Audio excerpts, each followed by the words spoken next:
La donna è mobile, qual piuma al vento, muta d'accento e di pensiero.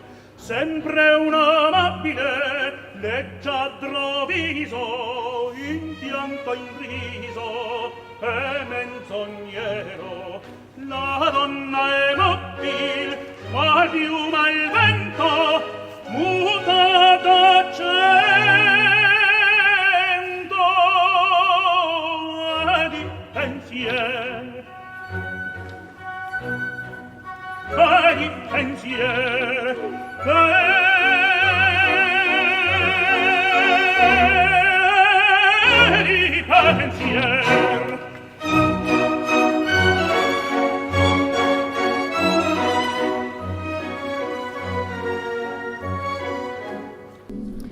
Welcome to the Whatever Dating Talk podcast, coming to you live from Isla Vista, Santa Barbara County, California.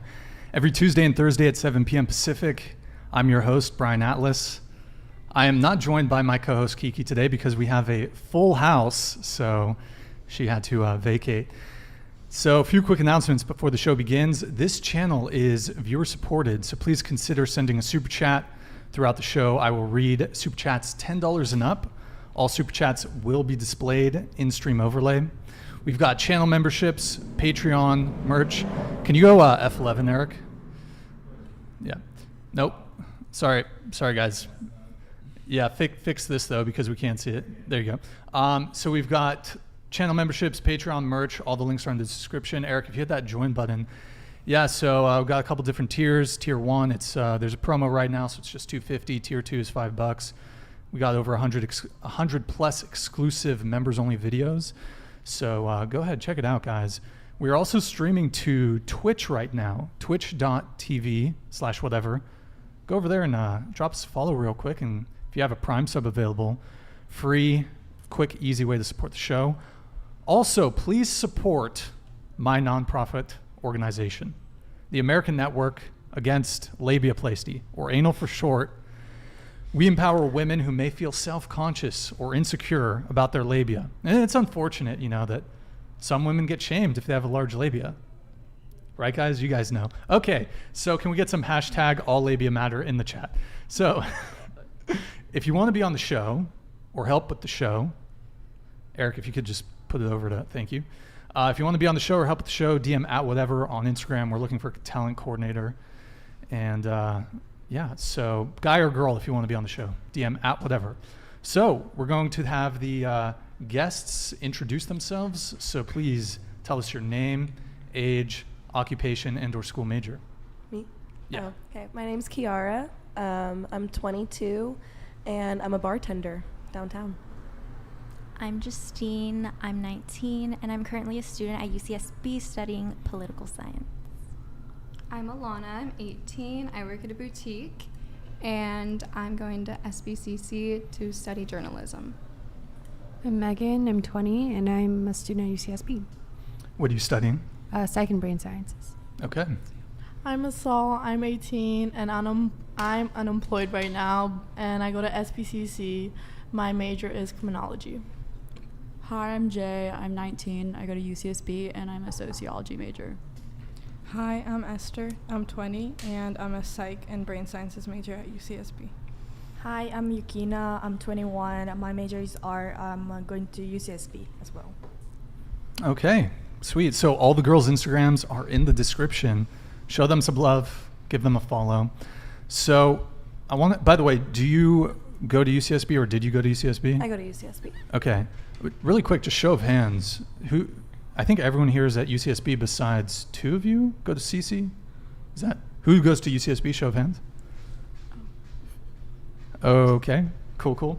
So I have a question on that shortly here. Actually, no, I'll ask it now. So, those of you who go to UCSB, when it comes to dating, do you look down upon men who go to Santa Barbara City College? Definitely not. We'll start over here. Well, I don't look down upon men who go to SBCC, but I am 22, so most men at SBCC are like 18, 19, so it's not really my vibe anymore. But no. Okay. As long as they have a goal. Definitely not. Like, you don't know their situation or whatever. Everyone's, just treat everyone equally. And Sure. Kind of.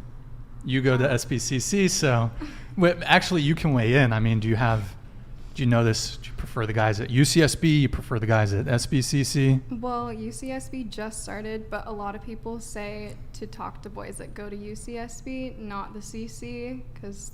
Why is that? I don't know. They say they're immature, but Has I that have been to find out myself, so I don't know. Is it your first year at SBCC? Yeah. Okay.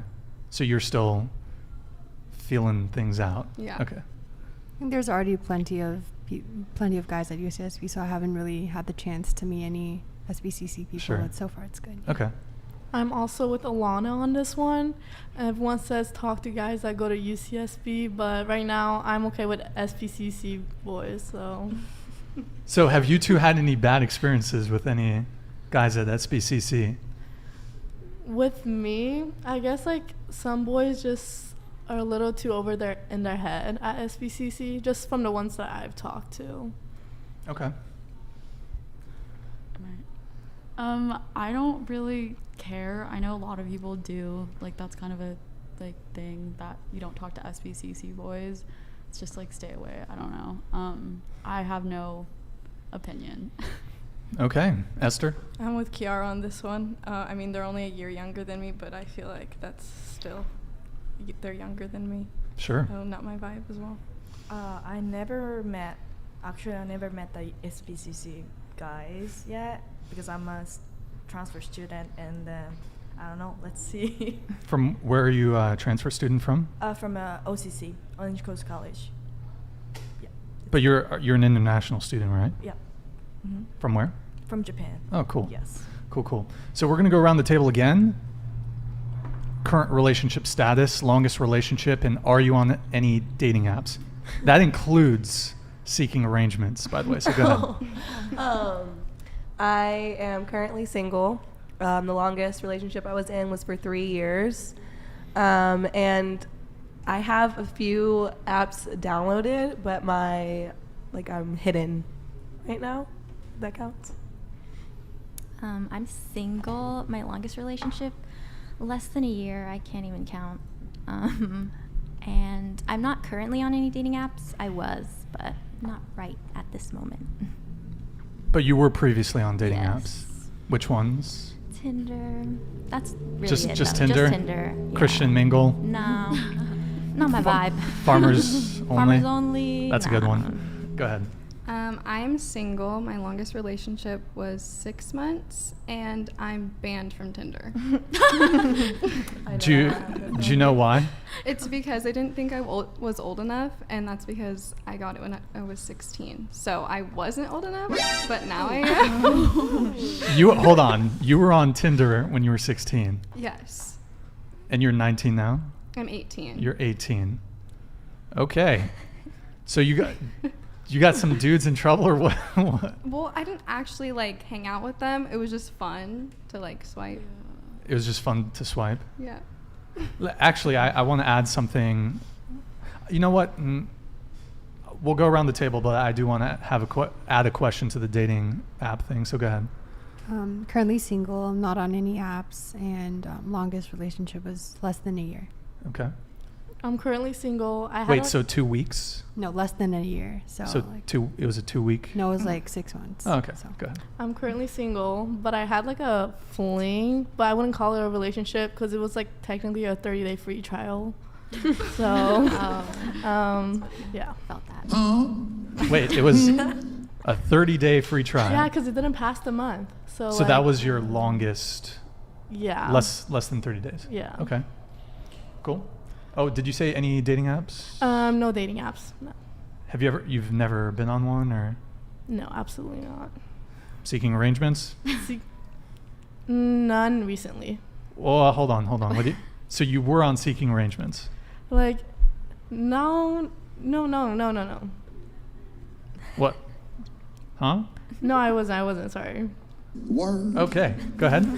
I'm not on the market.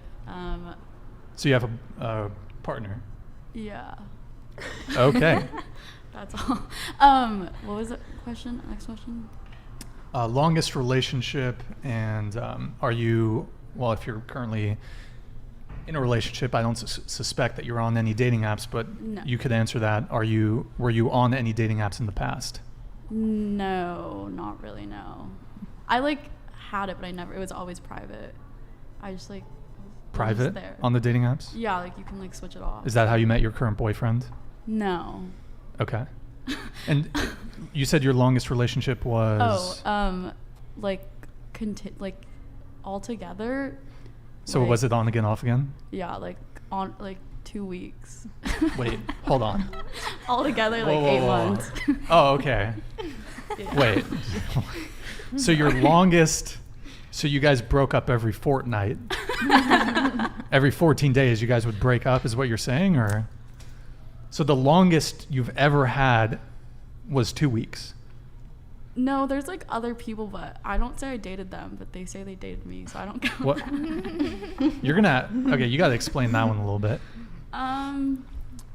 I just like, what do you want me to explain about it? Like, why I don't say Well, you said you weren't dating them, but they would say that they were dating you. Yeah, I didn't really like them. Point blank. Did you sleep with them? No. Okay, moving on. Esther. Okay, so I'm currently single. My longest relationship was about a year, and I'm not on any dating apps right now. Have you ever been on one? Yeah, when I was traveling, I just wanted to scope out what was happening. Okay. All right. Yukina. Me, the longest relationship was 2 years, and then since that long this relationship, I am single. I don't use anymore. I was using the Apple, Tinder, and a Bumble before, but I don't use anymore right now.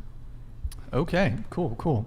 So I'd mentioned as we were kind of going around, we talked a little bit about dating apps. So have any of you, those of you who have at some point been on a dating app, any of you never met a guy in person from a dating app? Like never met? Yeah, never met up in person. I've never, no. But you've had a dating app, but you've never met up with anybody. Yeah. What about you? I've met up with only one out of like however long I was on it, because I don't trust men. You don't trust men? Like, you really have to convince me, and out of all the guys, I guess one did. The guy has to convince you. Yeah. To meet up. Yeah, if they're. How did he convince you? He's 5'9". Just like trustworthy. How many months was he talking to you before you finally met up with him? That might be an exaggeration, but It was like a week of like talking, and then he was like, let's hang out. And I was like, do I? And then I literally told him, convince me. And then he convinced me. Yeah. You told him, convince me. Yeah. And what was his response when you said, convince me? Was he like, fuck you? Or was he like, no, here's all my good... No, he was really sweet. Like, it wasn't like a scary thing. Like, he was a sweet guy, responsible, nice, just overall really great guy. I want to ask the table this. If you were talking to a guy and he said, convince me to date you, what would your response be to that? I wouldn't even respond. Maybe like a laughing emoji. What would you think of him if he said that? I think he's out of his fucking mind. So I'm not like, for a guy to do it? Yeah. No, you're out of your mind. It's like, we're the prize here. Yeah. not Women are you. the prize. Mm-hmm. Why is that? I don't know. You just have to like really make yourself worthy enough for me to talk to you and like spend my like give you my attention. And if you're not Sure. worthy enough, then on to the next. I'm going to come back to that really quick, but I want to just go around the table on my question. So what would your response be if a guy said, you're talking to him, you know, you're both kind of interested in each other, but he says, convince me to meet up with you or convince me to date you? I would do the same, and I would just not respond. Not respond as well. I would not respond. LOL. I wouldn't respond. Not respond. Okay, there you go. So I also do have to say it was mostly a joke. Like, convince me is just kind of me being like sarcastic and funny and like, oh, convince me and maybe I'll go. You know? And then it's like, you sure about that? I mean, It was a joke? usually a lot of things I say is like nothing I say serious with men sometimes. So I'm like, Or are you walking it back now that all the girls at the table said they'd no, clown on no, a guy for doing that that's just same like exact my thing? personality. I'm very sarcastic. Sure. So and you're then okay. they That's actually, fine. Like, and then they actually like give me the energy I like wanted. I guess like they go along with the jokes, you know, and then that's when it's like, oh, cool. Okay. So Yeah. you're the prize. I don't know. Why? You know, my mom always told me to like go for a guy who really respects you and just. Okay, next question. Sorry. Okay. So, but you said so. What? I guess since you're the prize, what? See, that was like mostly a joke again. Like I'm just nothing I say is serious. I don't know. Okay, fair enough. I do want to open this up to the rest of the panel, though. When it comes to relationships, interacting with men, who do you consider to be the prize? If you even view it in that way, go ahead. I don't view either of us to be a prize. Scoot the microphone that way towards you, just perfect. That way? Yeah, perfect. You good? Go for it. No, I don't view either of us to be a prize, especially being like bisexual, dating women and Oh, you're bi? men. Yeah. Okay. So it's like, I don't know. Let me ask you a question on that. Is anyone else here bisexual? Just you two? Okay. So just a real quick question on that. Mm-hmm. Do you prefer dating men or women? Or dealing with men or women? Woman. Okay. And what Yeah. about you? Woman. And really quick, just why? Well, like nowadays, especially about 60 to 70% of men are, I would say 50, I'll make it even lower for you guys, of men are incels. And you just gotta 50% of men Yeah. are Especially in this- involuntary celibate. Yeah. So they're just, I don't know if the they're numbers just are hard that to deal high. with. Like they're just so hard to deal with. I've never really connected as deeply with a man as I have a woman before. Sure. I don't know if it's the men I'm seeking out, probably. But yeah, overall easier to deal with women than men in my experience. Okay. And what about for you? Actually, to go back on that, equally, I like both because they both have their issues, you know, men and women. So you get what you get, you know, like you just have to go through and find a good woman or a man. So Okay, fair enough, fair enough. Just really quick on that too. When y'all go on a date with a woman, who pays for you two? When I on a date with a woman? Yeah, who pays? It depends. Is this like a first date, like first Sure, meeting? sure. First date, I've never paid for a first date, no. How many of the women you've dated that you've had first dates with, like how many first dates with women? would you say you've had? Like probably 5. 5? And you've Yeah. never paid No. on any of those? No. So they always asked you out? Yes. Okay. Yeah, And that's you, because where did you meet them? San Francisco, my hometown. Okay. I've dated one girl from out here. I but see. Okay. Yeah, I feel like it's usually they're asking me out on dates. So whoever's asking out on the date is paying for the date. I'm not paying for something if you asked me to join you. Okay, we'll talk about that later. So I want to bring it back to the prize thing. So did you get to answer that? So how do you view the prize? Who's the prize dynamic? I feel like it should be equal. Sure. Yeah. I don't think there is one at all. It's just we both bring things to the table, so there's not who's more worthier and stuff. I also agree with her on that. I think it kind of depends like what you're going into it for. Like if you're like looking for a hookup, like I guess like both parties are a prize because it's like you want the same thing, or I guess the hookup is the prize. But like in terms of relationship, I don't think there's like exactly like this is like she's a prize, whatever. I mean, like guys will be like, oh, like she's a dime, she's a prize, whatever, which is like nice. But I don't think it's like an actual thing like people think about. Yeah, I think it's an entirely mutual decision. Like if you're both interested in each other, you both want to pursue each other. And then sometimes it happens in situations when one person is more interested in the other. But we can see across cultures how some are more male dominated. So maybe the more Eastern cultures, it's still viewed that way. I don't agree with it, but it's just how it is. And in more Western cultures, we've shifted to a more equal perspective, which I think I'm more on board with. I am same as her, like equal. Yeah. Okay, cool. So you were the only one that, if I recall, that is currently in a relationship. Is that right? Is anybody else in a relationship? Everyone else is single?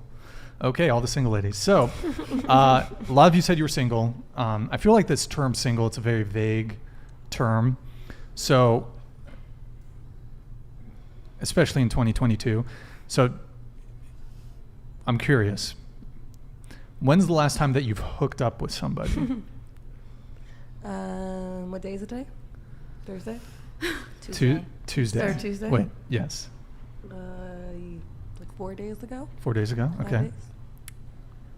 I cannot disclose. Okay, fair enough. It depends what your definition of hookup is. Slept with someone. Okay. Like 2 months ago. Sure. I'll pass. Okay. Last week. We already know her. Okay, Esther? I'll pass. Okay. I'll pass. All right, I think the answer to that is last night. Okay, I'm just kidding.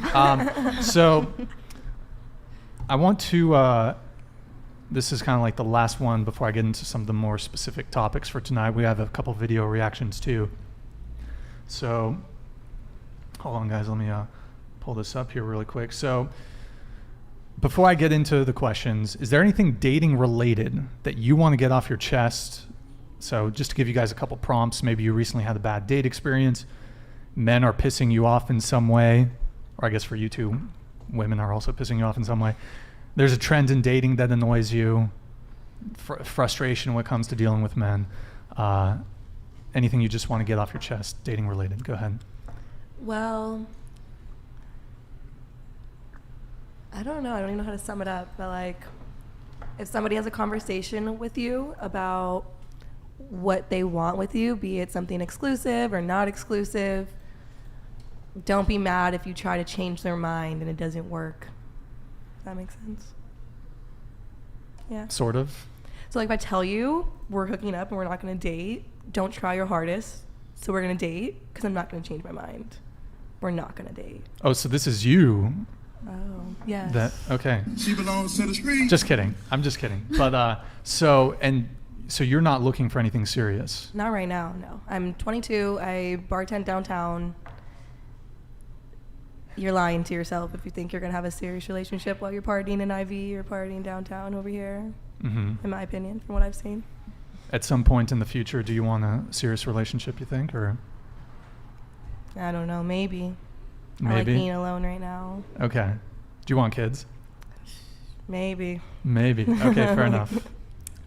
I guess just like don't get people's hopes up and like treat it like a relationship when it's not, and like you know it won't be, but you're like getting the other person's hopes up that it will be eventually, and then it doesn't happen, and then it just ends badly, and I think that's really mean. Did you have a experience, or? I will not disclose.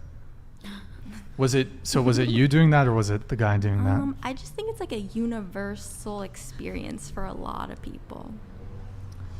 So the other person kind of playing that they're looking for something serious, but really they're just keeping you around for sex, essentially. That too, yeah. That too? Yeah. Okay. Yeah. Okay. The only problem with dating I have, like, at our age is that dating is not even a thing. Like, when you're older, you go out on dates, you don't have to like them, you get to know them, and then you might stop talking after that. But, like, our age, it's just hooking up. And then maybe after hooking up, you'll date. But, like, it's always, like, you hook up first. Okay. And you dislike that it's kind of straight to hook up? Do you want to do the kind of more traditional courtship, let's say? Not right now, but like it'd be nice if it was an option. It would be nice if it was an option. Yeah. With how so? Like I'm busy right now. I can't. And I Okay. can't put like I'm good alone right now, and I don't want to like add someone to that if I can't give them my attention. But a year from now, maybe I'll want to go on a date, but it's going to be SBCC and UCSB boys. Who, and maybe they don't want that. Yeah, So, no. okay. And just really quick around the table, do any of you, well, this might have already been some of your guys' things that you wanted to say as we went around, but do any of you dislike the hookup culture and that there's a lack of going on dates? I dislike the hookup culture because it's just like having sex with no feelings or connection is meaningless, and I just don't think it's fun. And for like dating, me personally, I date to marry. That's why I've never dated anyone before, because I always want to know so I don't get led on, because everyone just wants to hook up. Wait, you date to marry? Yes. How old are you, by the way? I'm 18, but you know, like you date for a couple of years and then, because it's never too early. So you want to get married? Yes. Like if you met in the a right couple guy, of years. you'd get married in 3 years or something? Yes. Okay. And you want to have kids pretty soon, or what do you? No. Ever? I despise kids, but like I'm open to the option. Okay. And why? So why do you want to get married? I want to get married because I think when you find that significant other that you want to spend the rest of your life with, it's better than just going on dates with random boys and trying the same conversation over again. What's your favorite color? Like, you don't want to keep saying that. Like, I'm over it. I don't care about your favorite color. You get that a lot on Yes. dates? Favorite color? Yes. What? Okay. I don't know why any guy would ask that, but anyways, so, but what, you said you want to be married, like couldn't you achieve that through a long-term relationship? Or like just a life partner? Just, I don't know, because for me, mostly because my mom always says date to marry, and because that's what she did. And she says it's like you could develop a better connection that way, so you guys are committed to each other. Is your mom, is she religious? Yes. What? Christian? We're Christian. Okay. Date to marry. And so thus far in your life, have you adhered to the date to marry principle, or not so much? I didn't date anybody because I was waiting till I become of like a certain age to start dating. Sure. To go into marriage. Yeah. So have you, wait, but hold on. But you've gone on dates, it sounds like, because the whole color thing. I've given a try, but because once you talk to them and you feel the vibe, you know, you don't know if you're like connecting with that person and if you are comfortable with them, so you just never go on another date till, yeah. Okay, fair enough. Did you want to come in on this? Yeah, I think like hookup culture it could like go like it could like be good. I think like in college especially, like there's kind of like, you know, some negative connotation around it, but I think if you look at it like in a way where you're prepared for hookup culture and you're not going into it like out setting your boundaries, that's usually when there's like a problem. Because like a lot of people can learn a lot about themselves or like their sexuality or like about people and what they like really like when they're like meeting people, dating, hooking up, whatever. And if like you go into hookup culture like wanting to date someone, that's usually when it's a problem, because it's like, you know, like that's not usually what the other party wants. So it's kind of just like you need to set your boundaries like to see how you like really feel about hookup culture and dating in general. Sure. Go ahead. For me, like I'm grew up with Japanese culture, and then we do a little bit hookup culture between like college student maybe.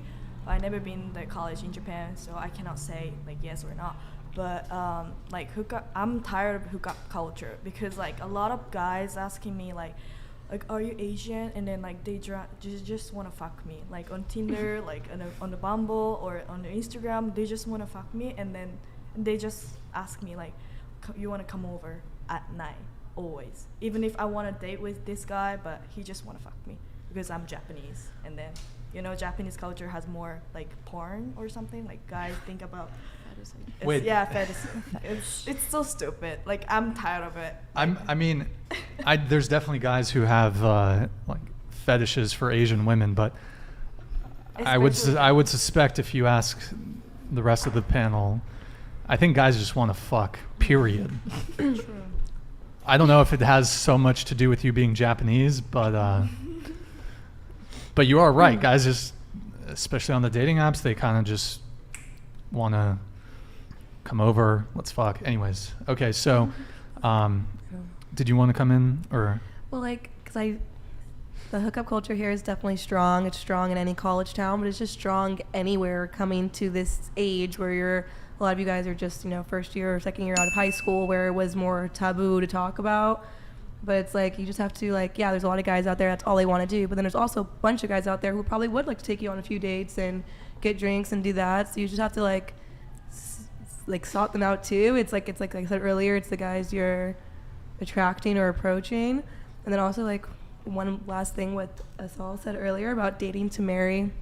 I remember saying that too before, but then you might always keep this opinion, but then you'll realize when you get older, you kind of date for experiences, because you can't know what you like in a long-term relationship or what you want in a partner until you kind of actually experience it firsthand. So I used to date to marry, and obviously that's like the long-term goal of any relationship, but sometimes you have to date to see what you even really want. Yeah. You wanted to come in? Go ahead. I was going to add on to what you're saying. I feel like everyone, like, people come into college with different levels of emotional maturity. And so I think the problem with hookup culture is that people come into it with different expectations, but then all want, like, sort of, like, they all experience things with each other, but then no one wants the same things, because people at this age, I feel like, don't really know what they want.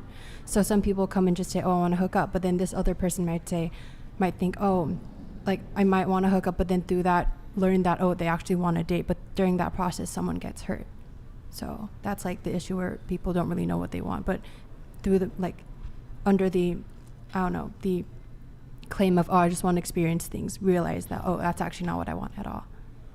Okay, let's just move on from this. So I think going back to anything dating related you want to get off your chest, you went, right? Mm-hmm. Did you get an opportunity? I just went, yeah. What's that? I kind of just went, so. That was your thing? Yeah. Okay, go ahead.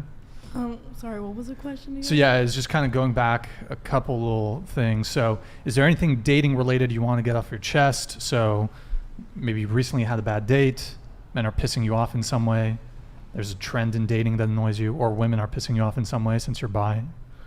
I think everything, because since I've been on just like a couple of dates with some people, I feel bad when we're going on a date and, like, they have to pay for everything. Like, pretend you're going to the movies, and so my mom always said, like, try to split, don't make them do everything. Sure. Like, be equal. So, like, if we're going on a movie date, like, you get the snacks or I'll get the tickets, or you get the tickets, I'll get the snacks. So they don't think, like, because some men just think, oh, they're after my money.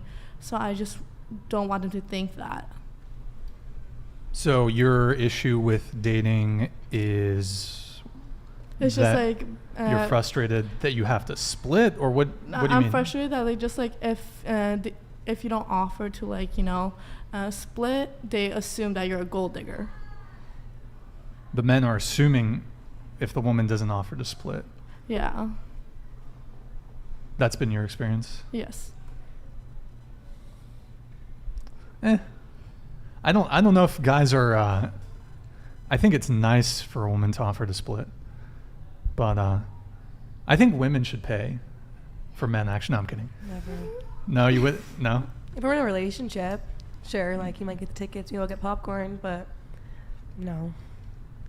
Maybe it's your birthday. By the way, I was being a bit.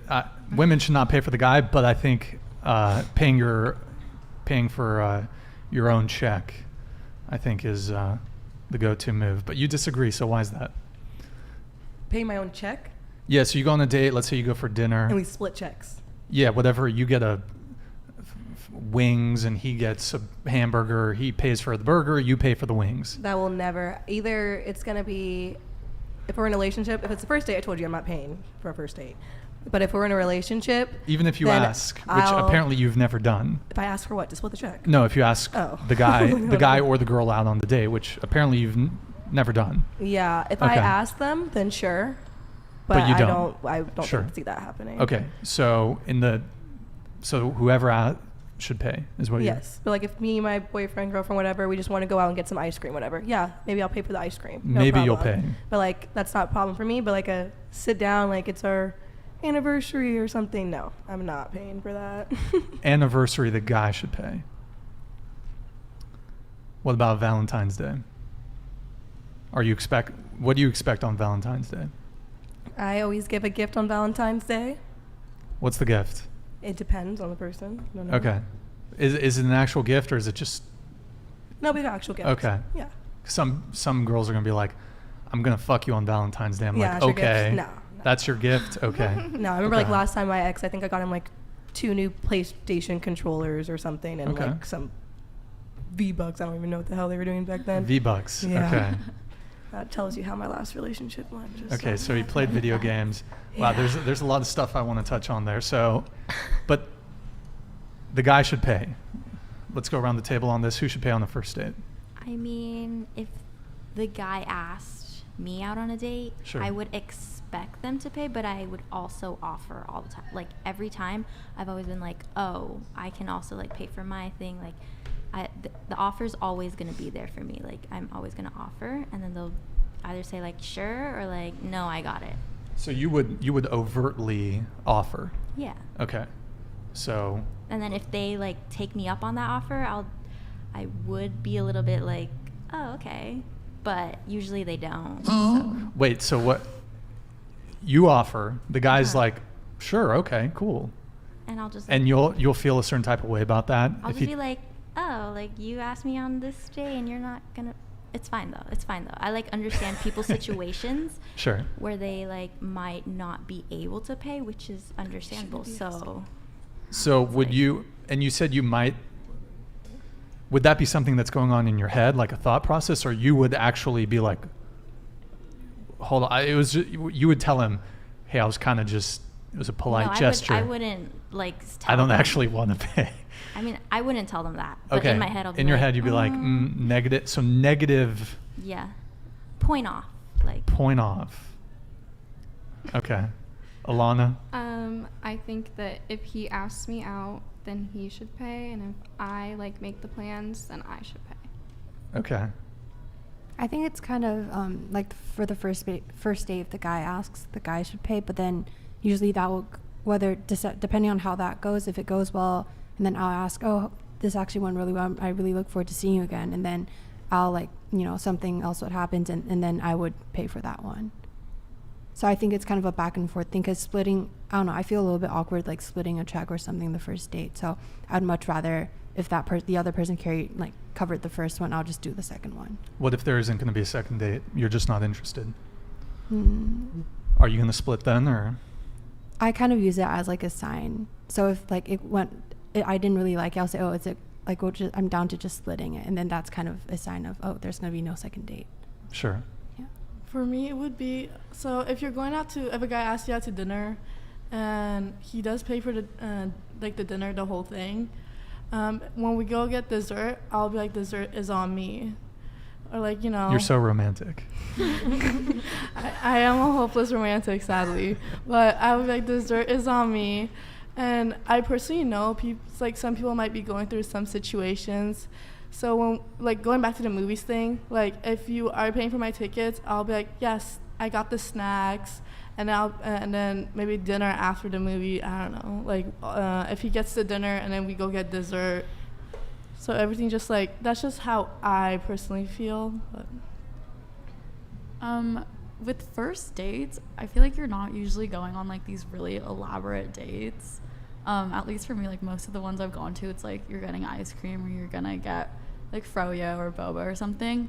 So like it makes sense if the guy would want to pay because it's not like insanely expensive. I think if you're going on like an expensive first date, like you might at least want to be like, oh, do you want me to like pay half or something? Like, obviously I haven't had to do that, but yeah, it just kind of depends. Like, it's all like situational. Yeah, don't be like a bitch about it. Like, you know, like, oh yeah, the guy should not be a bitch. No, I mean like both. Like I mean like a lot of the times, like if someone asks like your friends like, oh, how'd the date go? Like, oh, he didn't fucking pay or something.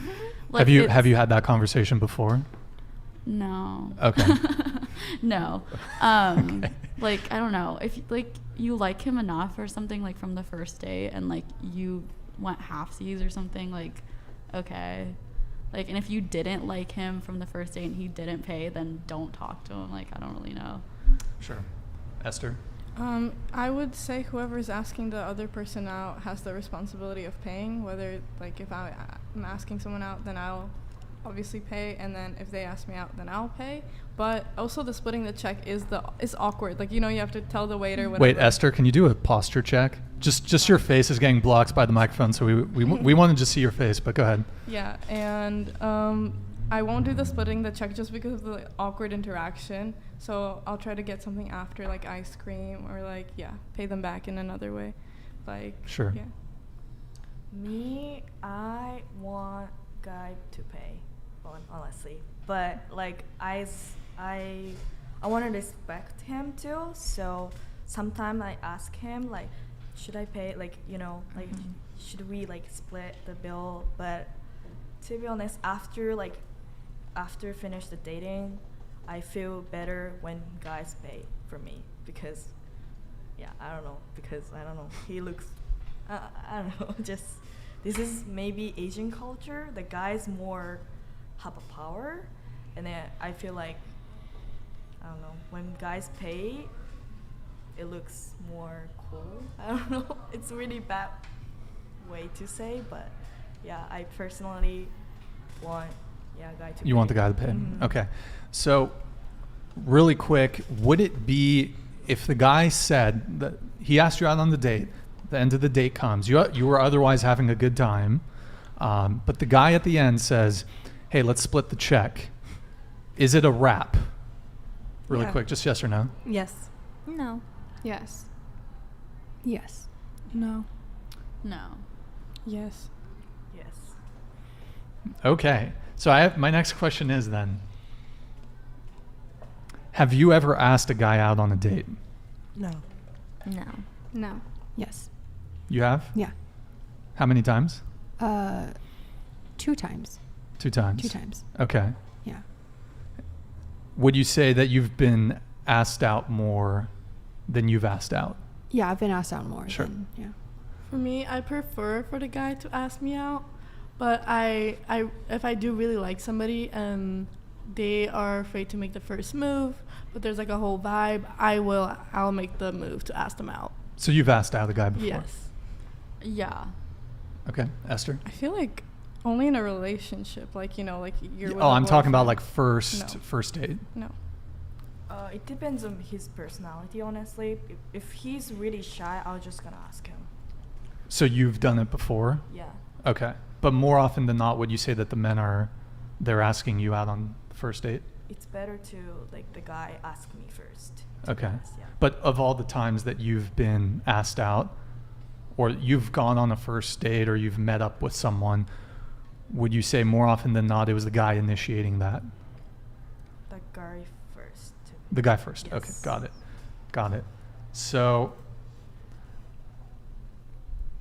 I have an interesting take on this.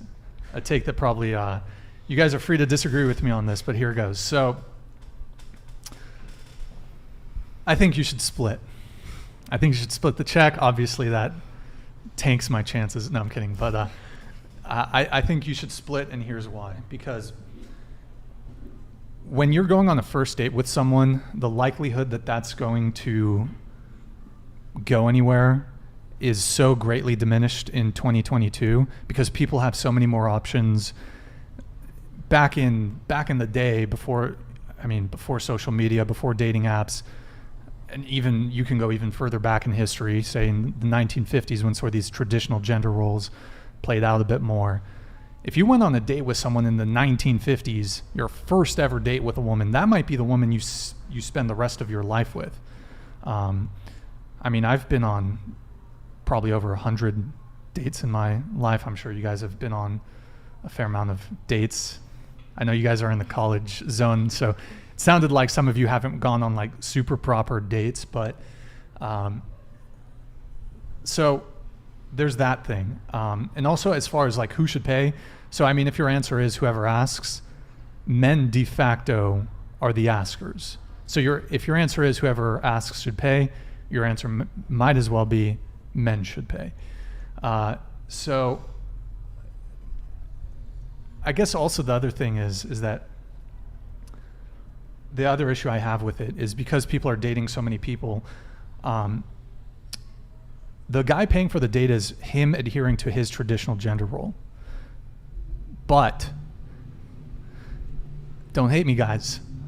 I would say over 90%, probably 95% of women are not traditional women. So if I'm going on a date with a girl, the likelihood that she's fucking another guy, she's at least talking to some other guy. She's at least fucking one other guy. Maybe two, maybe three, maybe four. So my take is I'm not going to adhere to my traditional gender roles if she's fucking another dude. Because it's pretty, as far as I'm concerned, it's a pretty big L if I take a girl out on a date, let's say dinner. I don't do dinner dates anymore, but if I took a girl out for a dinner date, right? She gets some food, she gets a doggy bag, she takes that shit to go. Gives me an ass out hug, you know? Oh, it was nice date, you know, see ya. Takes that doggy bag to the guy she's fucking, gives the guy she's fucking the doggy bag.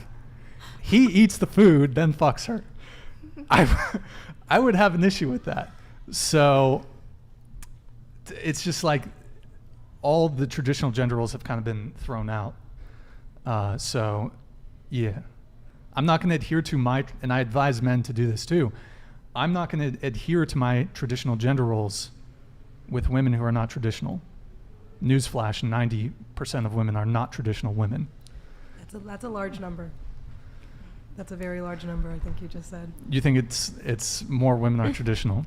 I think men don't realize how much women are still traditional. Obviously, both genders have strayed from the typical, completely typical gender norms from like the 50s or whatever. But most men don't even allow women to not be traditional. Like, if I have a boyfriend or something, 9 times out of 10, I'm doing majority of the cleaning or the cooking or of some sorts like that. So I am still living up to my gender roles.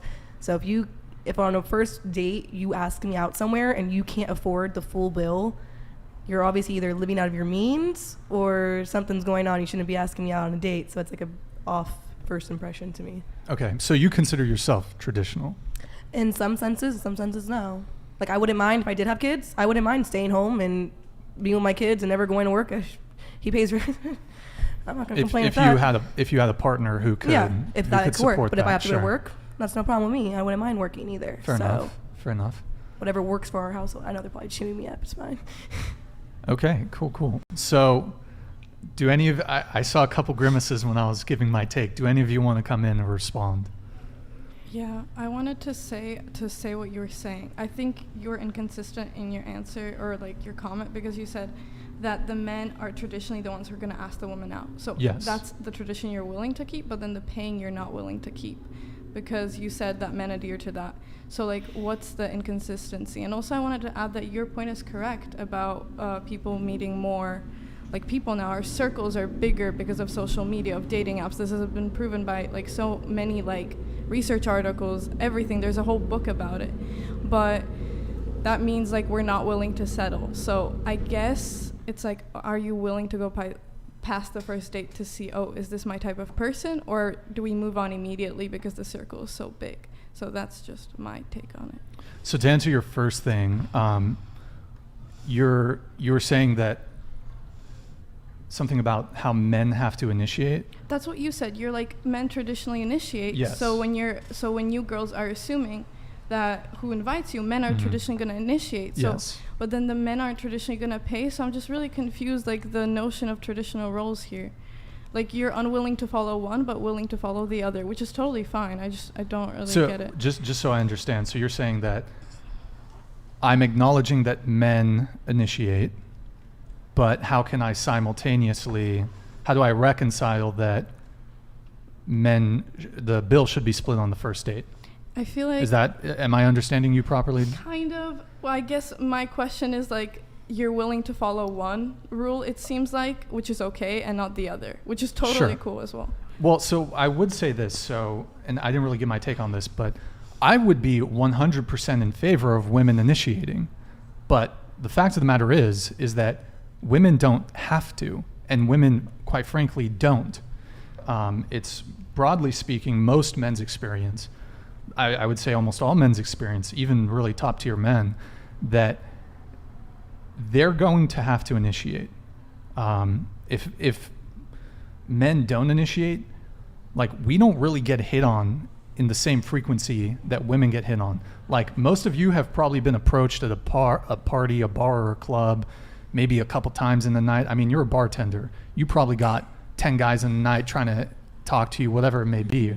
But a guy, for example, like at a bar or club, if a woman goes to a bar or club, there's a decent chance, like maybe at least one guy, a couple guys are going to hit on her. If a guy goes to a bar or club, just goes in the corner, right? Nobody's going to talk to him the entire fucking night. He's going to stand there all alone. Same thing at a party. As a guy, you go to a party, nobody's coming to talk to you. So, and same thing with on dating apps. Most women will not initiate on dating apps. I'm fully in favor of women initiating. I think I've been initiate like 3 or 4 times women have initiated through my DMs. That's probably how much some of y'all get in a weekend. So, go ahead. Okay, but I feel like it has to do with us getting let down so many times that we're scared to initiate it. We have to know that they like us a little bit at least before we do anything. What do you mean by getting let down so many times? Because most women don't like hit on guys, so it's mostly dudes getting fucking rejected like guys, dozens or hundreds of times. Guys are usually assholes, and we know that. So we don't want to be the ones that hurt ourselves. What do you mean by guys are the assholes? I think it's that guys shoot their shot more often than girls do. So then when girls do, we want to make sure that it's actually gonna work. Yeah. Well, and I would also say that when women do initiate compared to men, women's success rate is going to be far higher. Mm-hmm. Like, you're much more likely if you initiate for it to work versus guys. We gotta play the numbers game a little bit. I would think that it's when the girls do initiate, we would think that, if we're willing to do that, other girls are willing to do it too.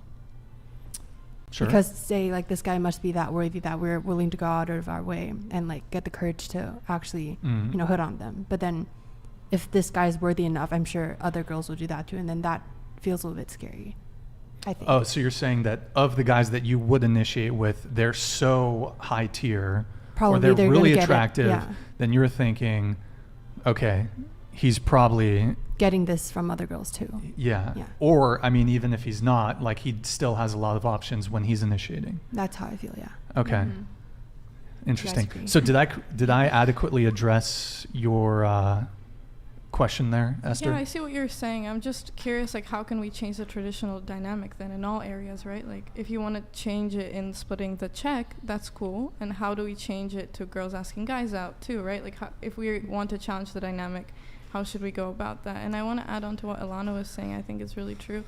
That I think women have been really, or like, take the pain that men have caused them really deeply. A lot of them. I'm not saying everyone, and men that can be in reverse as well. And so if the girl comes up to a guy, they just are terrified. They're like, fuck, like, am I gonna get like hurt like this again? Because it's just like, that's what we think those relationships or interactions are gonna end up in. And you might say the guys experience the same thing, and I won't disagree. Like, I think it's all very human, and it's very sad, so. Oh, wow.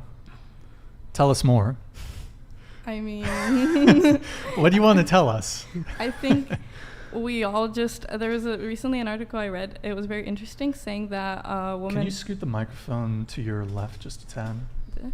Yes, perfect. Saying that women now crave men who are way more emotionally available. So the number of single men has increased drastically, because women often have the community of other women to support and talk to them, and men often don't have those conversations with their friends, which is just the cultural norm. Like, you know, it is what it is, unfortunately.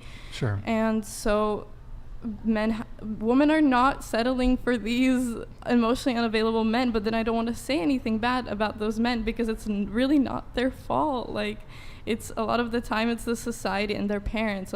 Parents are from the older generation, so they have these cultural norms that don't allow men to express their emotions. All I'm trying to say is society is widely flawed, and it's not a fault of one gender or the other. It's just whatever is happening right now is just awful. Have you ever taken the IQ test? Yes. What's your IQ? 147. Okay. I detect that you're a highly intelligent individual. But okay, so that was very, and the chat seems to be liking your answer. So that was a very insightful, very good answer. So we haven't quite finished getting around the table. I need to do a couple super chats here, and then we'll get back to some of the questions. We got Glebus LA with the $10 super chat. All labia matters. Go anal. Okay. Thank you for that. $10 super chat. Good to see you back, man. And then Brian, why are you bringing such young guests? What can they know about dating and relationships? Also, I don't think you will find large labia among them. What? Wait, you need 23 to 28-year-old guests, in my honest opinion. Okay, well, there's a lot there, Glebus. I mean, I think so far the answers have been pretty good. And so, girls, do you want to fire back at Glebus here? He's kind of shooting shots.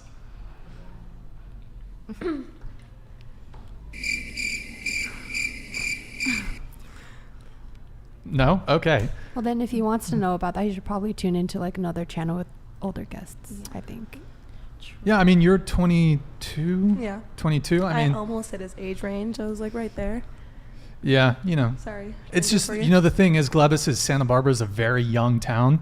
Like, a lot of, it's a big college town. You have Santa Barbara City College, you have UCSB. Collectively, I think it's 40,000 students between the two of them, right? I think UCSB is 20,000. Does anybody? UCSB students? 20,000 undergrad, Yeah. I think. I thought it was 34. Oh, really? Is it 30? It might.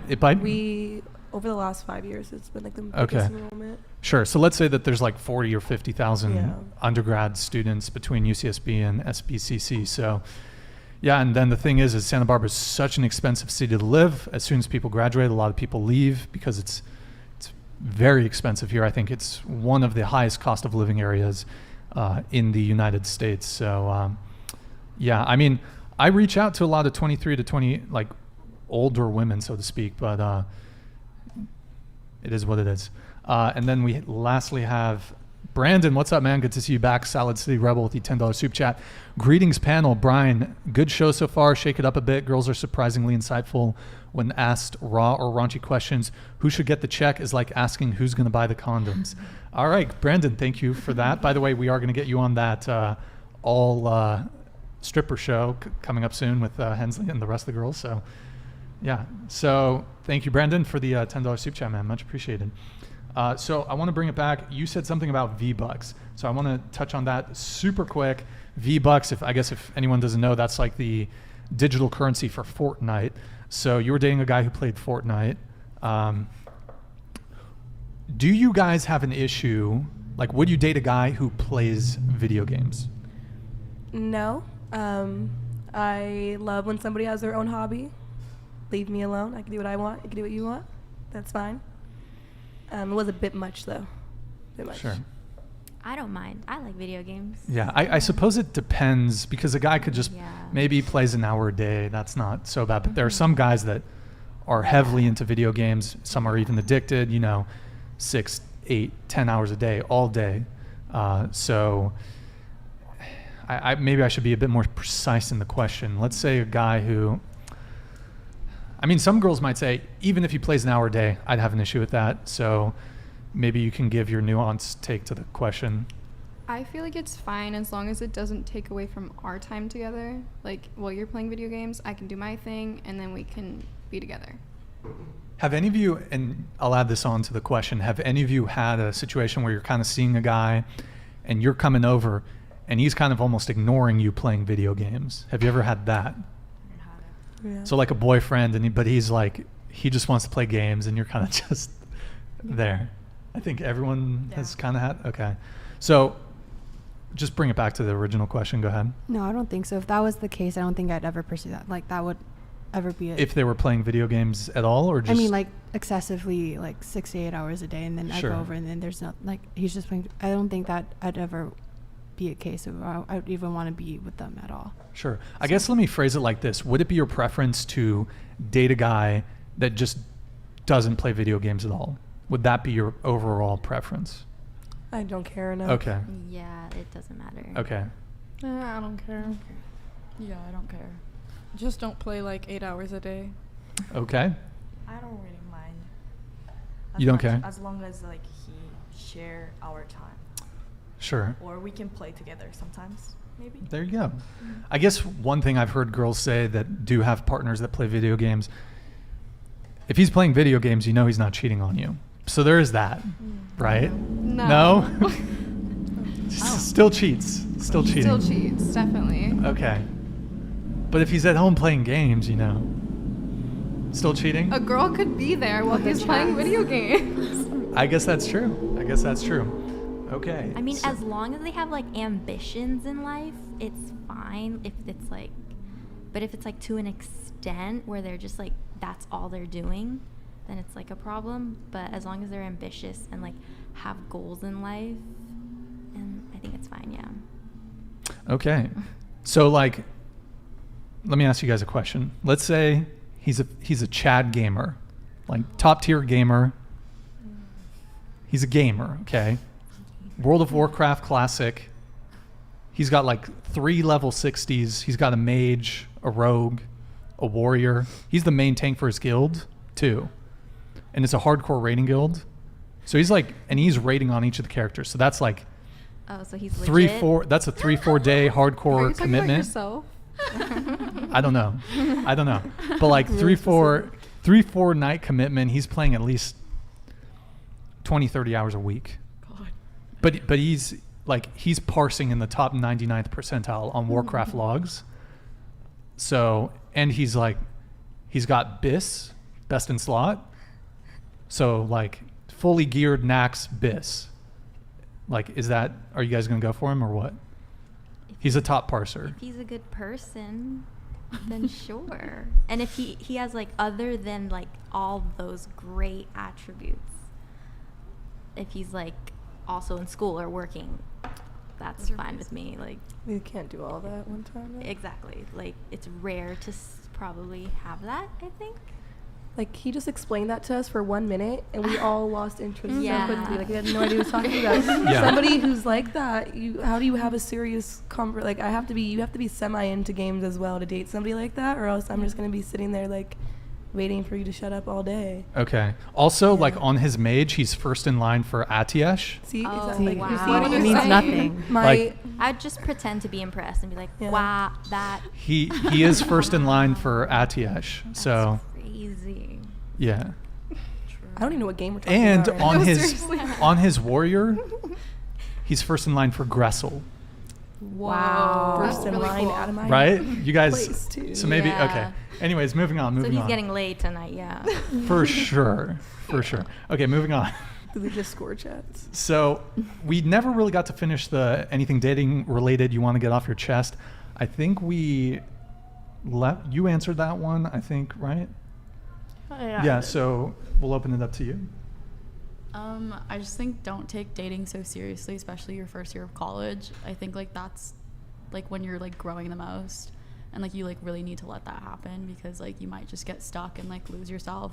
And like in relationships, like especially long term, people change a lot, and it's like pretty natural for people to break up. Like it's just like something you have to do for yourself. So yeah, just like, I don't know, don't like be so intense about a relationship so early. I think I said everything that I had to say earlier. You didn't have like a gripe or anything when it comes to dating? I mean, I think that's the main issue. Both genders are incompatible in the sense of like the way that society almost forms us. Are you a nihilist? No. Oh, okay. No, I'm just saying, like, to really make things work, you have to communicate really well, because the other person's intentions will always be misunderstood, and it's fine. Like, we're all different, including the gender, including the different types of people. But being extremely honest, not only with the other person, but with yourself, I think, is a lot of people start lying to themselves a little bit. Oh, maybe I want a serious relationship, and you don't, then don't do it. Like, it's fine. No one's forcing you here. Okay, Yukina? What's the question? Oh, so anything dating related you want to get off your chest. So if you recently had, you can kind of take this however you want. If you maybe had a bad date experience recently, or just generally something about dating pisses you off, men are pissing you off in some way, there's a trend in dating that annoys you, or frustration when it comes to dealing with men, anything? I just go with flow, to be honest. Like, I'm not like trying to, I want a relationship or something. Just like, if I met him, like I met the guy who I like, I just go with flow. If I met the guy who is like, he just wanna fuck me, I just gonna go away from him. It's like that, you know? I can't take seriously, I cannot take like, I can't play with guys, I cannot take seriously, so it is what it is, kinda, you know.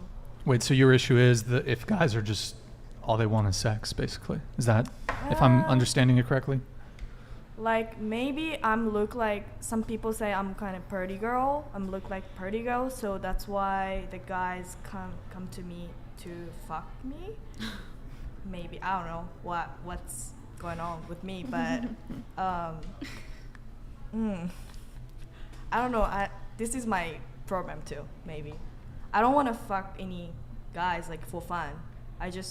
You want to fuck them for disappointment? If I want to fuck him, because you want, I love. You want a relationship? Yeah, okay. If I find the guy, but I want to have sex with sure. a love. So I don't want to fuck anyone without love, you know what I'm saying? Oh, wait, without love? I don't want to hook No up. sex. You have to be in love with them. Yes. Because I don't feel good. I don't need in love? Because that shit takes a while. I know, but that's why you're going to be waiting. That's because life. I think because like my relationship last like the last one was 2 years, and I was really falling in love with him.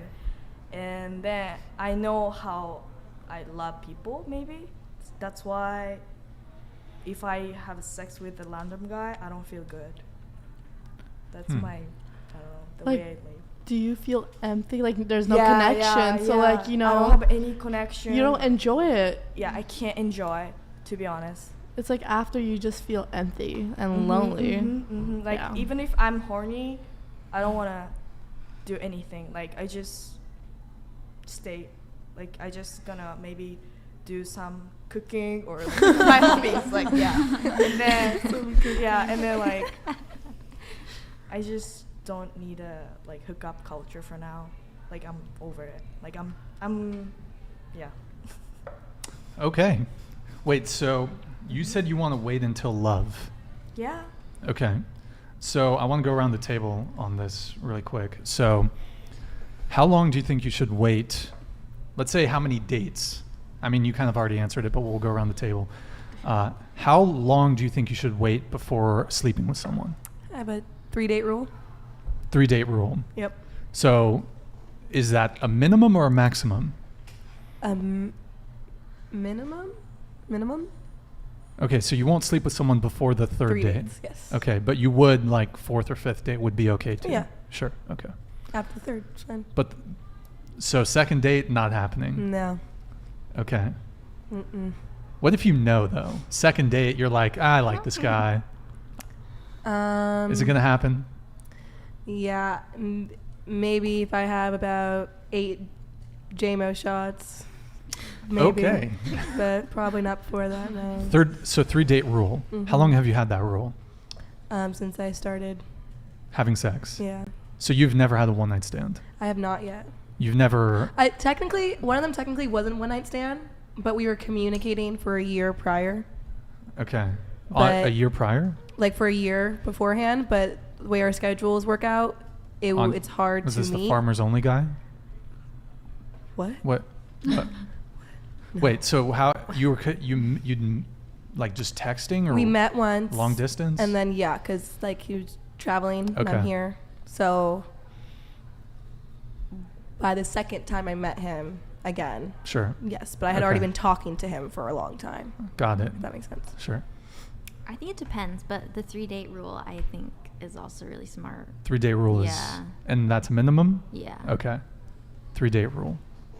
But like Huh. it depends on the person. If you like, you can honestly connect in one night, but like personally, like just depends. And like 3 dates is like a good minimum to have. Have you ever hooked up with a guy the same day that you No. met him, or on the first night you met him? No.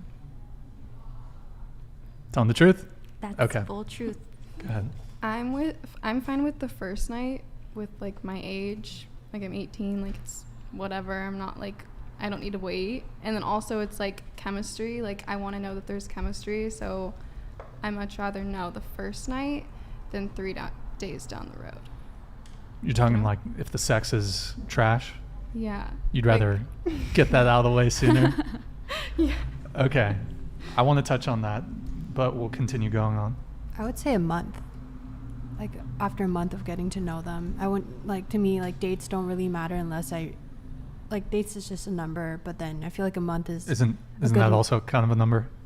I A little mean, bit. it's a duration of time, which I think is a good measure of how long, like how long you've like gotten to know this person and to what degree. Sure. But I mean, couldn't you also say that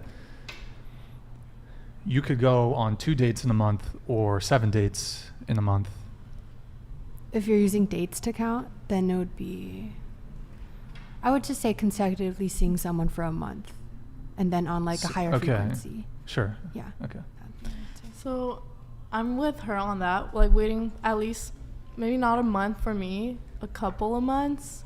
Because for me, like if I were to have sex and there's no chemistry, like what Alana says, like you want to see if there's like chemistry, then I'm not going to enjoy it. So I'd rather just wait and connect with that person, and then we'll see when the time is right.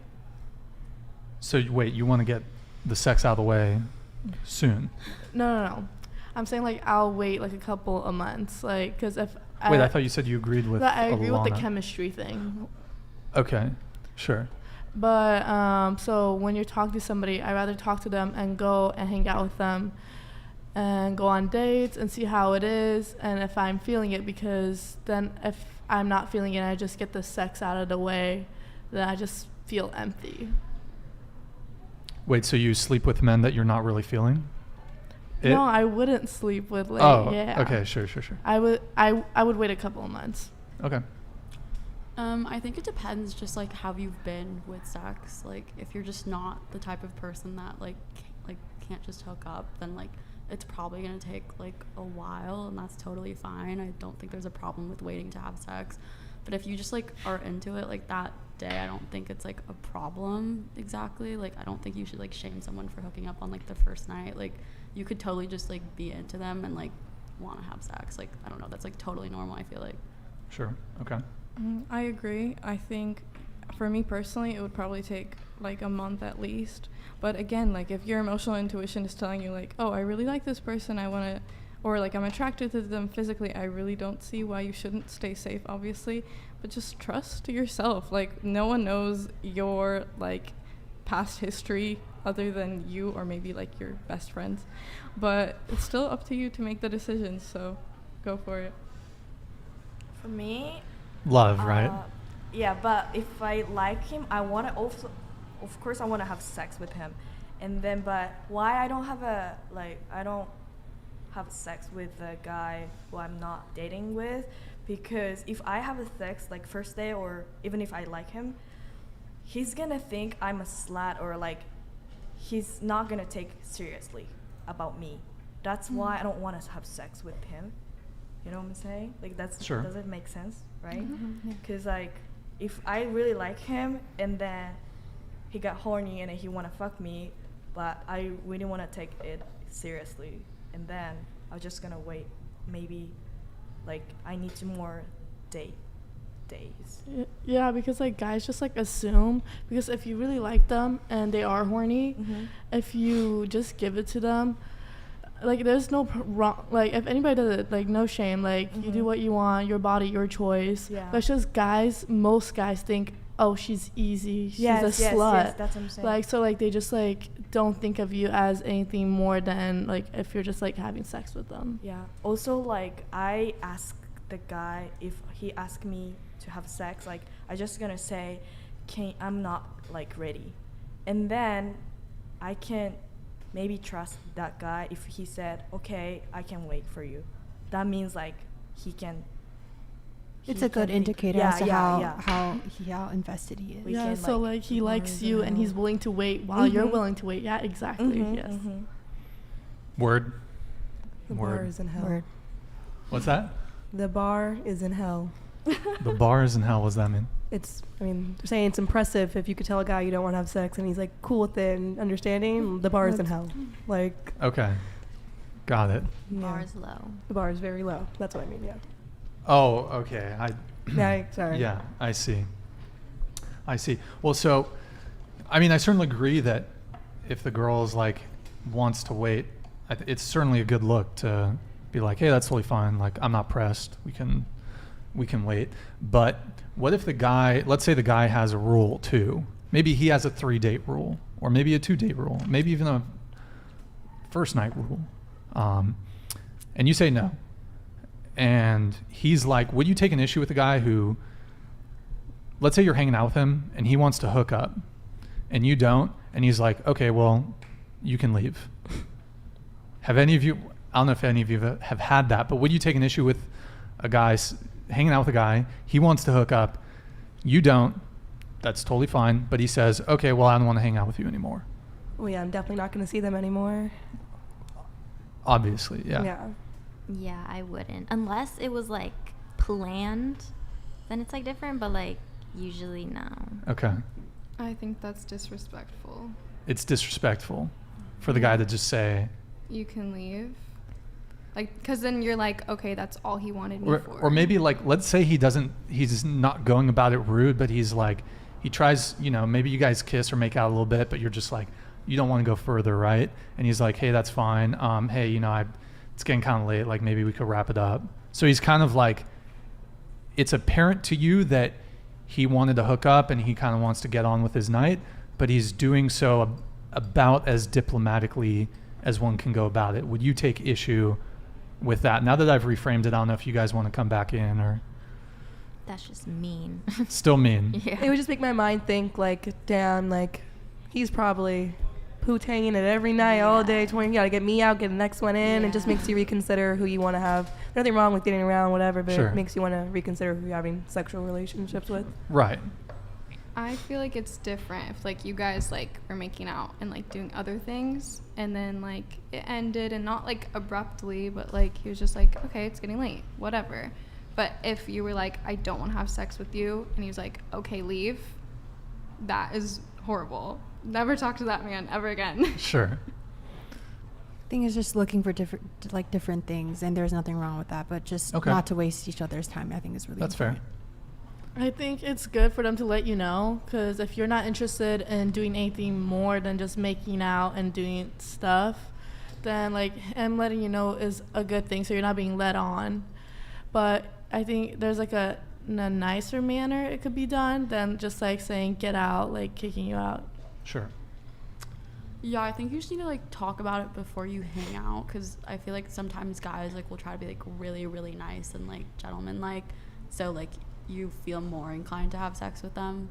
But if like you talk about it beforehand like that, like you're literally just like meeting up to like smoke and then like have sex, then like yeah, that's fine. But like if like they're like they want to have sex and you don't want to, and they're like, okay, leave, like okay, lol, like I'm gone, like I don't know, just like move on. There's like so many people, like they couldn't like be that cute. Sure. So, yeah. Esther? I think if you say it politely, I understand. But actually, I agree. I would think, oh, he has someone else coming in, so I'm gonna get out and not speak to him ever again.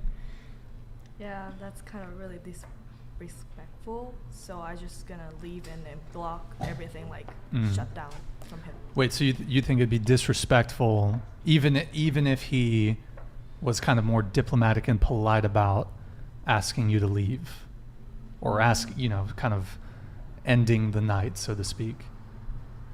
Still disrespectful. It depends how he like react. I think. I don't know. It's Sure. So, I mean, my personal take on this is, I'm not pressed to like get sex or have sex with a girl. So if she wants to wait a bit, that's totally fine. Not a big deal. We can continue hanging out. I do know though that there are definitely guys where I'm not speaking about me, but I'm speaking for other men here. Some other men, I should say. They just want to hook up. They just want a one-time thing. There's some women that want that. There's some men that want that. Sometimes there's not it doesn't sync up between what both people are kind of looking for. But I would say that so men are not entitled to sex. Women are not entitled to sex either, but men are not entitled to sex. And I would say that women are not entitled to continued attention, to continued time hanging out. So if a guy, he wants something and you don't want it, that's totally fine. But I think just like how you're in your right to say, I don't want to have sex, he's also in his right to say, well, I don't want to continue hanging out with you. Do you disagree? No. Okay. I don't disagree. I mean, everyone, that's what he wants. It's better to come clean so they can break it off now, but Sure. it doesn't make it any, like how we explained earlier, it still doesn't make the situation less disrespectful in a sense. Like if it was really me, if I was put in that situation, I would be like, all right, cool. Like you don't want to do anything. If our plan was for you to stay the night or something like vibe out, let's vibe out. And then maybe before it is time for you to leave or in the morning, whatever, then I'd be like, hey, I don't know. Seems like we might want different things. Maybe it's better off separate, but just being Sure. like, oh, you don't want to fuck? All right. Dip out, homie. It's like a little like, damn. That's Yeah. pretty ruthless, I would say. Yeah. I don't recommend guys doing that, but I think there probably are guys that are that abrasive. So No, they are. don't recommend it, guys. So we've touched on a whole bunch of stuff. Let me just see if there's any super chats. No, we don't have any super chats. So let's see, where did I want to go with this?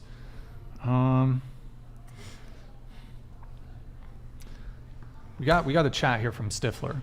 Stifler wants to ask the ladies to rate themselves on a scale of 1 to 10. We'll start over like here. what? Like looks, personalities, Looks. full package? Like what are we going to Looks. 1 out of 10.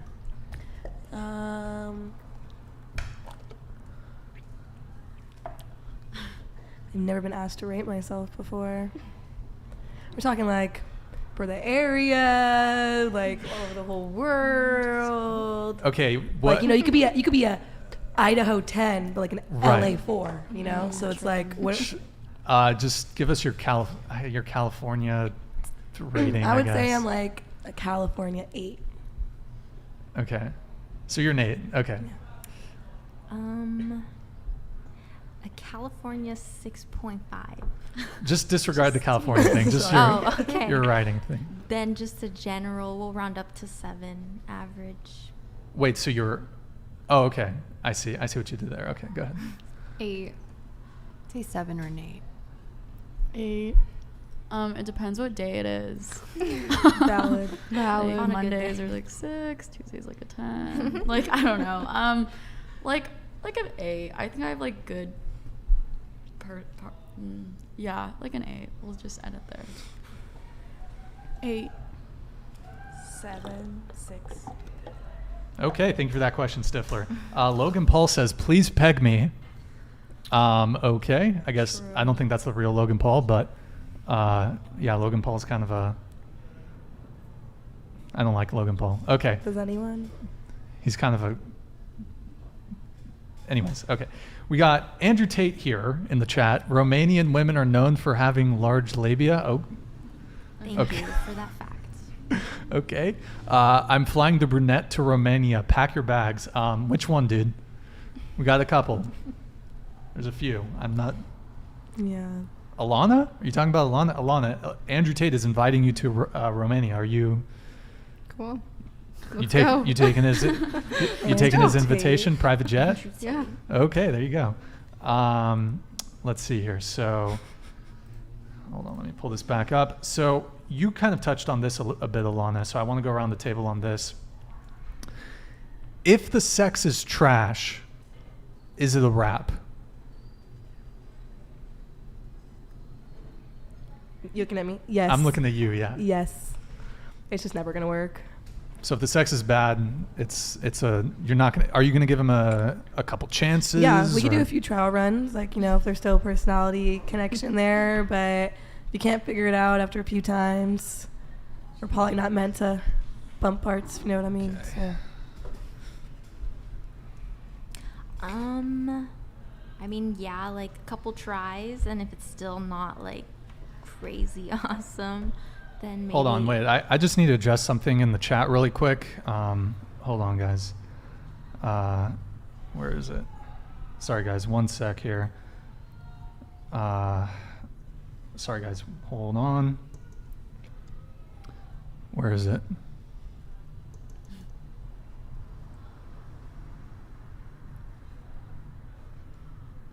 Sorry, guys. One sec.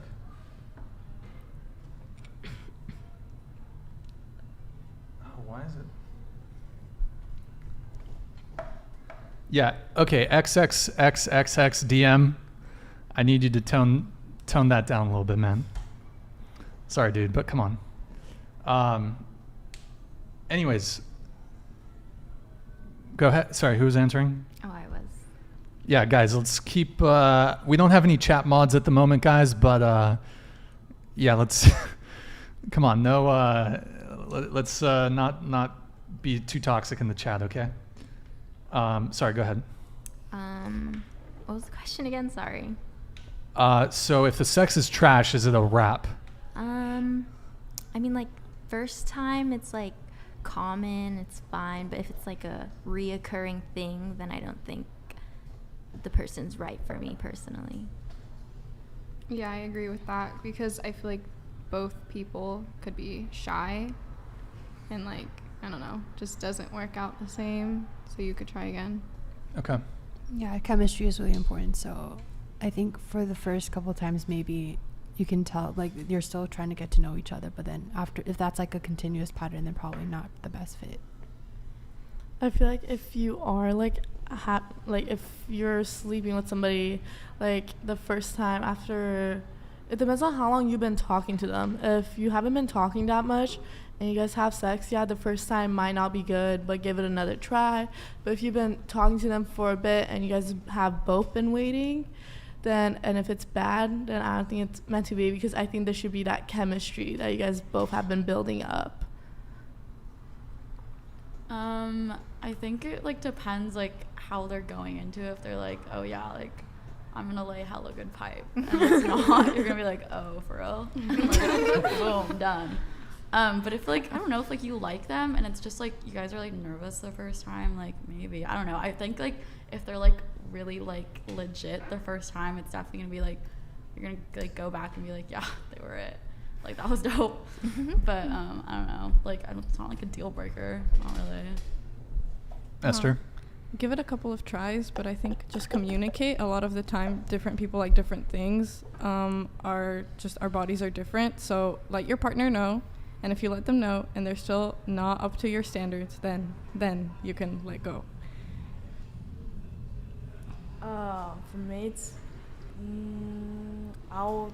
if I don't feel good first time, I just gonna, maybe we should talk, and then if it's not works, it depends on like how much I like him, maybe also, but You're in love with him. if I mean, you said before that you want to be in love to have sex, so I mean, like, yeah, allegedly.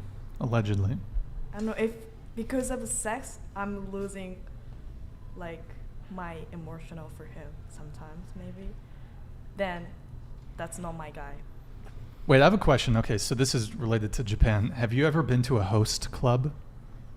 Do you know what that is? No, I know. You know what it is? Yeah. Okay. I don't think anyone else at the table probably knows about that, but is anyone else Japanese?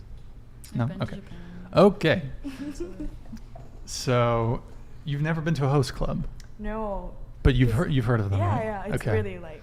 Yeah, just to explain it to the panel and the viewers, host club is something very unique to Japan. Basically, it's a club where women go to get male attention. So there's hired men who I guess are kind of attractive and good conversationalists, and women will pay to conversate with men at these host clubs, and the men are called hosts. So They have a both side though. there is both sides, yes.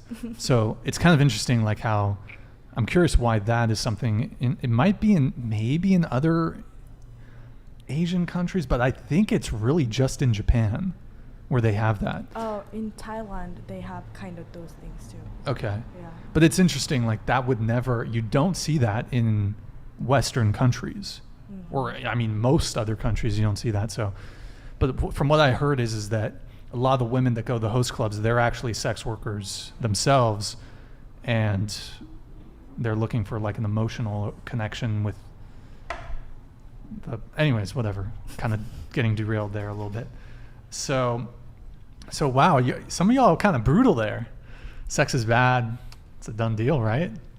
Well, let me ask you this. So would you want a guy, like, if the sex is bad, like, what are you going to do to make it better? Are you going to teach him? Because I feel like that'd be a big turnoff for a lot of girls to have to show a guy how to fuck you or how to make you come. You'd be like, because a lot of women want guys to just get it. They want guys pre-assembled. So, your take. Yeah, I mean, I'm not going to teach someone anything. That's just not, no, I don't picture myself doing that. That's why I'll give you a few tries to like pick up on the fact that this is not vibing with me. And then after that, I'm sure somebody else will love what they got going on, but I don't. I mean, depends on the person. If you're like really emotionally connected, I think it's a team effort. Like, you just got to help each other out. Sure. But yeah. Okay. Yeah, if I liked him, then I'd tell him what I like, and he might like different things. I don't know. You never know. And I feel like also a lot of girls lie about coming. So, like, guys don't know what girls actually like because all these girls are lying to them. You know? And I've lied too. So, like... You faked an orgasm. Yes. Yeah, that's pretty much one of the worst things. Well, not one of the worst things you can do, but it's pretty bad. Well, like, sometimes you just want it over and you're just like... Oh, okay. Go away. Sure, okay. Well, yeah, I think it's about the emotional connection you have with that person. If there's a lot, then you guys like work through it. But if there's not, then it's probably just not, like no good. That just means there's no good chemistry, and it's probably not worth each other's time. Yeah. Wait, so I want to come back to you really quick. So you fake the orgasm and then go away. Yeah. Okay, so you want it to end. Like, if it's bad and I'm like not enjoying it and like I just want it over, like... Okay, and so basically what I guess my understanding is, once the guy's made you come, then he's going to be like, okay, now I can come. Is that kind of... No, Right. usually it's like they do first. They come first? And then they're like trying to make you... I mean, in my... Are you talking like going down on you or using hands or whatever? Just whatever. I don't know. Like, and then they'll try to like make it... I don't know. It's just like sometimes it's not working and I just fake it because I'm just like, you're not doing it right. And I don't, like, I'm not emotionally attached to them, so I like don't really care to tell them. Sure. Has anyone here not had an orgasm with a partner? I haven't. Probably Oh, because I wow. lie. But like also, yeah. Wait, and what was your longest relationship? It was like 6 months, I think, but it was like really off and on. It was bad. He cheated on me like 2 days after he asked me out. Can we get some candle vigils in the chat for Alana? or some skulls in the chat. Rest in peace. Okay. That is unfortunate. Good times. So anyone else never been able to climax with a partner? Anybody? Only few times, to be honest. I just fake it sometimes. Okay, good times. And so just to go back around, I'm trying to remember what we were. I don't know where we were. Can anyone remind me? I was You said going something around about working through it if like the sex isn't good. Yeah, I think yeah, that's what yeah. we're talking about. I had answered, so I think it's. Yeah, we all answered that. And we can move. If any, It was about like teaching them how to. Yeah. oh, like, teaching working through them. it or not, Yeah, like if you'd want to teach a guy how to fuck you. So for a guy, I think like if he likes different things, and if I'm doing something that isn't working for him, he could tell me, and then I could tell him what he can do for me, and we just come to it together. But if the next time it's really not improving or anything, because with the chemistry, it should be like, I feel like it should be good, and it's just like sex. I don't know how you could be bad at sex. I'm gonna be honest. You don't know how you can be bad at sex. Yeah, how can you be bad at it? You've had sex, right? Yes. Well, I recently lost my virginity a month before I came to college. So like 2 months ago. Yes. Okay. And it was good. So I don't have a problem with No it. hurt? No, because like we were really close. We're like close friends. So No, like it hurts, like the physically. what do you the mean? first time. Like, Pain. Yeah. Oh no! Like I mean, he had a really nice. I mean, Say it. I mean, I would rate him literally Are- 11 out of 10 because His I peen or his everything. It's just like we had like that connection, and he is very tall and How tall an is he? athlete. How tall? He's 6'5". 6'5". And I'm 5'10", so that's very much. And he's an athlete, football player. Basketball. Okay. Why don't you like date with him? We haven't talked about it, but we're seeing each other because like we're friends. So when he comes from college and I go back home, we're hanging out and talking.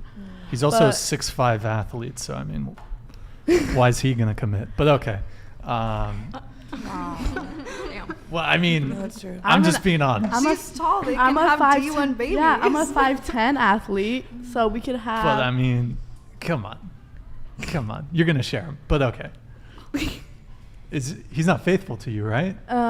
We're not like together. Okay. No. Yeah. Not together. Yeah, you're gonna so. share him if you want him. Anyways, go ahead. I think you should like try to like communicate what you like. I think if it's just like a hookup, like you met like an hour ago and now you're having sex, like maybe it's hard to be like do this, do that, but like it is like they're like it's hard for a lot of girls to have orgasms. Like that's pretty much just a thing. And if you're in a relationship and you like sex is a big part of your relationship for like connection issues, emotional, whatever, then you're gonna want to talk about like what to do. Like I feel like I think definitely people think it's embarrassing. And it's just like really easy to be like, oh yeah, sex was trash, like done with him. I mean, like if you want to work through it and like actually like learn like about your body and like guys' bodies and like how to like have good sex with people who isn't like with people who aren't just that one person, then like it's good to communicate. By the way, I hope I didn't cut you off there. I don't know if you had anything else you wanted to say. Not really. I was gonna Sure. say I did like recently hook up with somebody here. I'd still rate the first guy that I lost my virginity to 11 out of 10. He was better than Yeah. Like I feel like just nobody's gonna top him. I don't know. 6'5" athlete, by the Like way. I don't think anybody's like he's just like the whole package. I don't think anybody would be able to top him so far. Yeah, and you said that sex isn't that hard. I feel like it should come to you naturally. Like it's not PEMDAS. Like I feel like PEMDAS. Oh, so it should be. some math shit there. Well, I would say that, and you guys are free to disagree with me, it's harder to be good in bed as a guy than as a woman. It's much harder to perform as a man in bed. Yes. So there's that. Yeah. I think I'm getting a lot of head shakes. I think overall the panel agrees with me. Anyone? Did you disagree or? No. Oh, okay. Esther, I know you're dying to come in on this. I just want to say what you said makes sense. I mean, women have different nerve endings down there, simply put. So the fact that sex might not be good the first time is fine. Like the other girl he was having sex with before, just her body was different, and it's fine. But of course, when you do communicate, and after the communication, if it's still not good, well then just give up, move on. But it's okay to just like kind of guide them in the right direction. But like to teach someone like the entire thing, I don't know about that. But like to guide someone, I don't think is hurtful or like it makes me feel bad. Like I know my body obviously better than someone who just like isn't me. So. And as far as the whole, who is sex harder for, or is it harder for men or women to be good in bed? I think the way women form their emotional connection might affect it more than, I don't know, anything else. But there are also some girls I know who like are just totally down to hook up, and for them like sex is easy. I don't know the actual the actual action of sex. I'm talking more about like going to hook up with someone. Like, oh no, yeah, I'm talking like the actual physical act of sex. Well, then I haven't done enough research, I don't know what to tell you. Oh, okay, so are you a virgin? No. I mean, I don't know it from the guy's side. Like, do guys say like... Oh, wait, are you bi or lesbian? No. Wait, I don't know how hard, like, okay, have I asked every single guy I know how hard sex is for them? And have I asked every single girl I know how hard sex is for them? Like, that's what I'm trying to say. Like, I don't have enough information to tell you. No, so I guess to try to... So you've had experience having sex. I mean, but you can intellectualize it. Like, okay, what goes into having sex? What are sort of the performance issues that women can encounter? What are the performance issues men can encounter? I mean, it depends on every single woman and every single man. Like, I don't know how to generalize it. Like, some women might find it more difficult, and some men might find it more difficult. That's just depends. But overall, generally speaking. Well, that's what I'm trying to say. I can't answer that question. Okay, I think generally for women it might be harder for us to enjoy it, because for us, I think the emotional aspect is so... Y'all like can multiple orgasms and... No, but then to achieve that is hard, but then so much of that is emotional than physical, whereas for men it's the opposite. Yeah. Yeah. I think it's harder for men to be better at it. They have Word. to do the stroke and do all that shit. I could just lay there and he'll probably say it was amazing. Yeah. It was the best night of his life. I didn't even move. Yeah, honestly, I think most men, like, for men, I think sex is like pizza. Like, there's no bad pizza. Yeah. Like, it's still pizza, That's how sex is, Like, one time this guy thought we were having sex. What? But really, he was just like... What? Yeah. It was... He thought... It was like between your thighs? Yes. The fuck? And he went and told all his friends I was the best, like, Yo, bitch ever. what? And I was like, wow. No fucking way. That's crazy. It was... Just a tip. Just for a second. Like, just to see how it feels. There was no tip to be inserted. No, it was like... You didn't tell him? No, of course not. I wasn't going to do that. So How do you turn around and tell a man you were fucking my legs right now? You do that. What? So... What? You finished? Because, I mean, you could... Oh. Time was done. Because, I mean, I could see... have you ever, like... Has someone ever gotten your name wrong and you don't correct them, and so much... Every day. A period of time has passed where it'd be... If you told them at the forefront, it'd be okay, but... Exactly. Too much time passed. Yeah. Now it's awkward. Yeah. That was like, I can't. You let it go on for too long, and then you just couldn't... It didn't go on for that long, luckily. But... How long? I would say max 2 minutes. Oh my God. No. Max. Your thighs? My thighs. What position was it? Like cuddling. Oh. I could kind of see how that could happen. Don't, come on. But still. Like, you should know the feeling. Still, that's... the positioning kind of makes sense how that could happen, but still. Yeah. Bad. Good times. Good times, guys. Wow. Okay, so you've got that the thighs. Yes. I was trying to think of the Cardi B song. Okay, never mind. Never mind. What but thighs? You've got some wet ass thighs. What? You got a what? Okay, there you go. I have no idea how we got there. Okay, so. Oh yeah, sex being harder for guys. Yeah. Yeah, it's tough. That's why I stick to anal sex. Okay, so moving on. Let me see if I got any super chats here. So, no, not yet. By the way, guys, if you want, get your super chats in. And I think we got, let me see. Hold on, guys, one sec. Yeah, I think we're good on super chats. So, I want to ask you guys, is slut shaming wrong? More specifically, shaming, because I mean, slut, that term can have a couple different connotations. Shaming people for being promiscuous or having a high body count. Is it wrong? It depends. Is my answer. On what? Like, it's no problem somebody has a high body count, but like, say for instance, you know somebody has a high body count, and then you have a conversation with them, and like, say it's about STDs or things like that, and they're like completely unknowledgeable, have no idea what they're talking about in that realm. It's like, you can't have a high body count and then be reckless and not even know what you're doing, you know? That's a little crazy. But as long as you do your research and you know how to be safe, you're getting tested, checked, all the stuff. Yeah. I guess, actually, I'm just going to reframe it. Well, I guess you guys, we'll go around really quick if you guys want to answer the initial question. Yeah, I think slut shaming's wrong. I mean, someone can love sex and just, you know, it's their life, their body, their choice. They could do whatever they want with it. It's none of my concern, and it shouldn't be anyone else's concern except for theirs. Mm-hmm. But yeah, as long as they're safe and like they're okay, then it's fine. Yeah. I agree with that, yeah. Yeah, for sure. I really think it does depend, like, because some people just have personal issues going on that, like, what doing that just makes them feel better. But it's also about, like, being safe. If they're, like what she said, they're just going around and they don't get tests or anything. And some people just don't even use safety. So they're putting other people at risk to those diseases. So, like, I just think it does depend. Sure.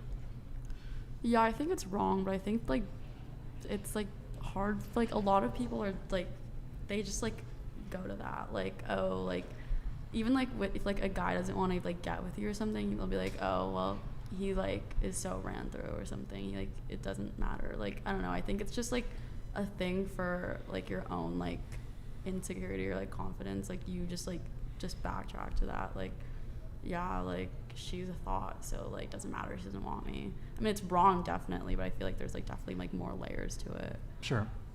Esther?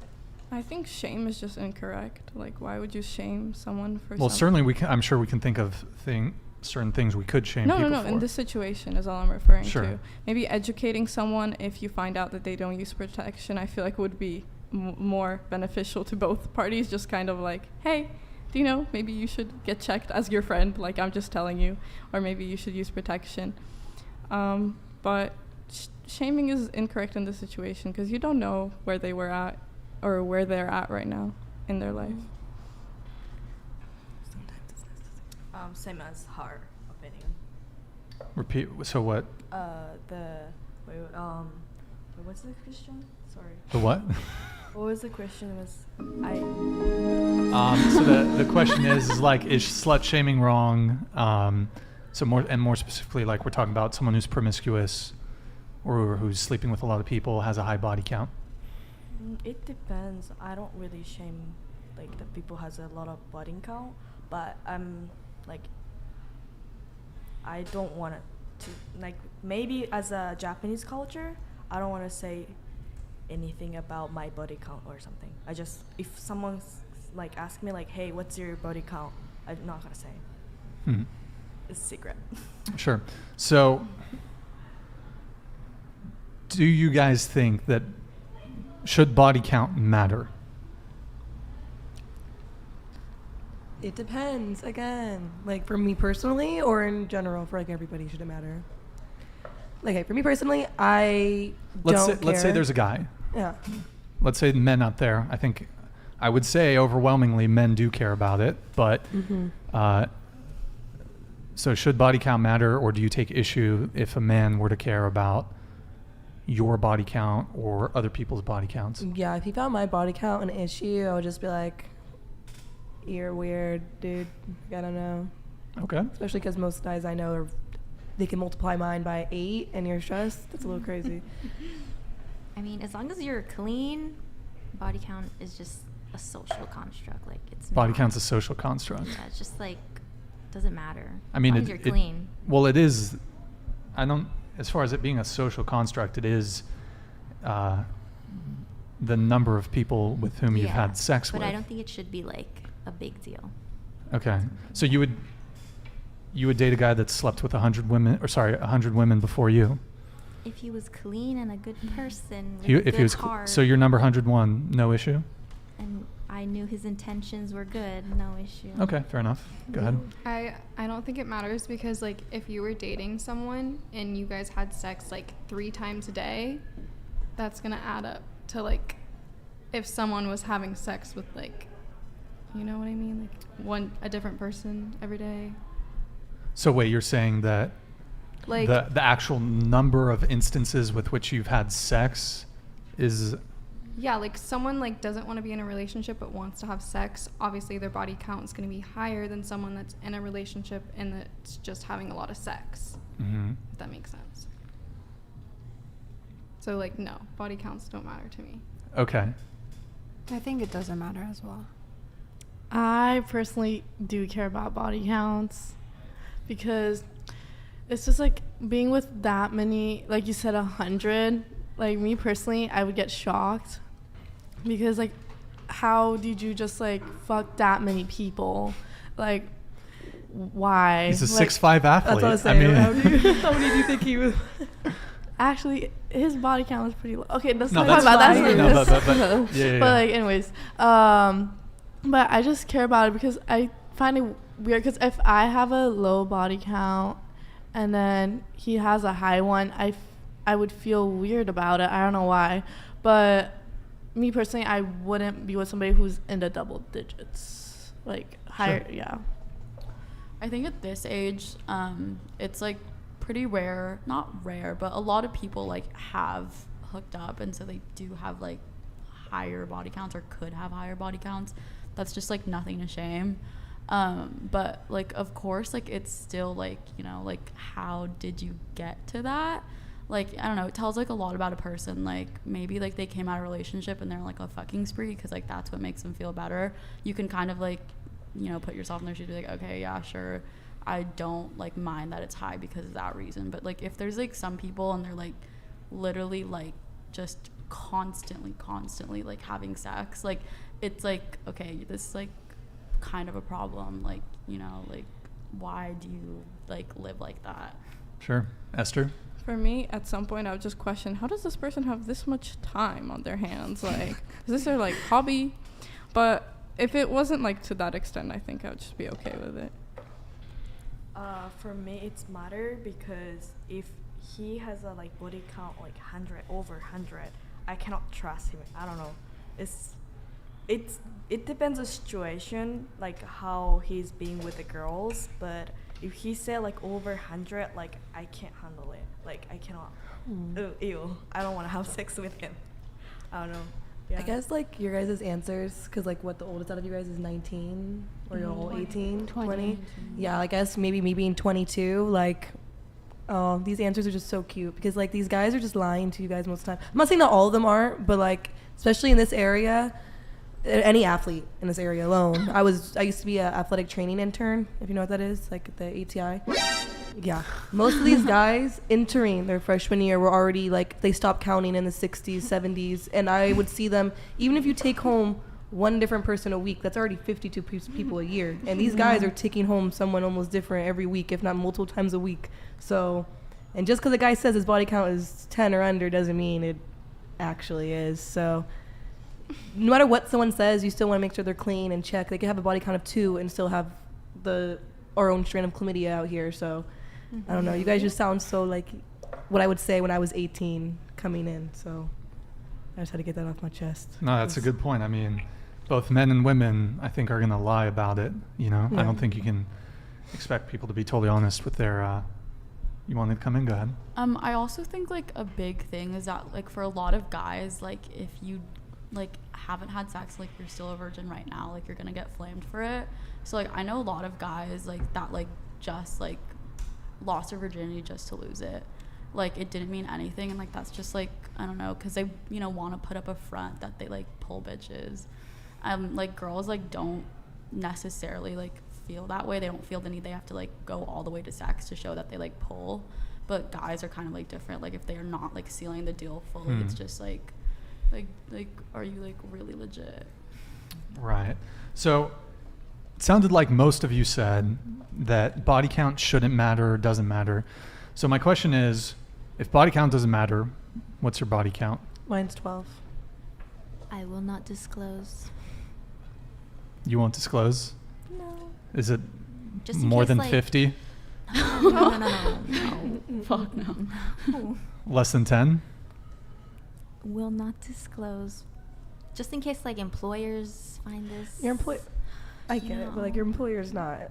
They're not going to trip about it. That's your You're not private. slept with. That's your private. But you said it shouldn't matter, right? So Yeah. then be the change you want to see in the world.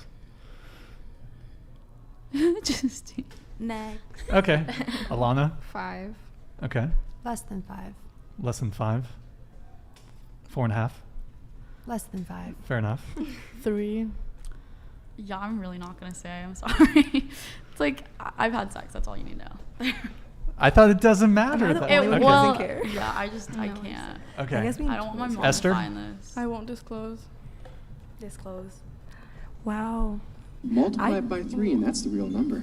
Oh my Okay. God, no. I wouldn't have started with a way lower number if I was going to do that. No. Okay. I just don't see, like, maybe because I said, once again, I'm older than you guys, basically out of college, 5th year, whatever.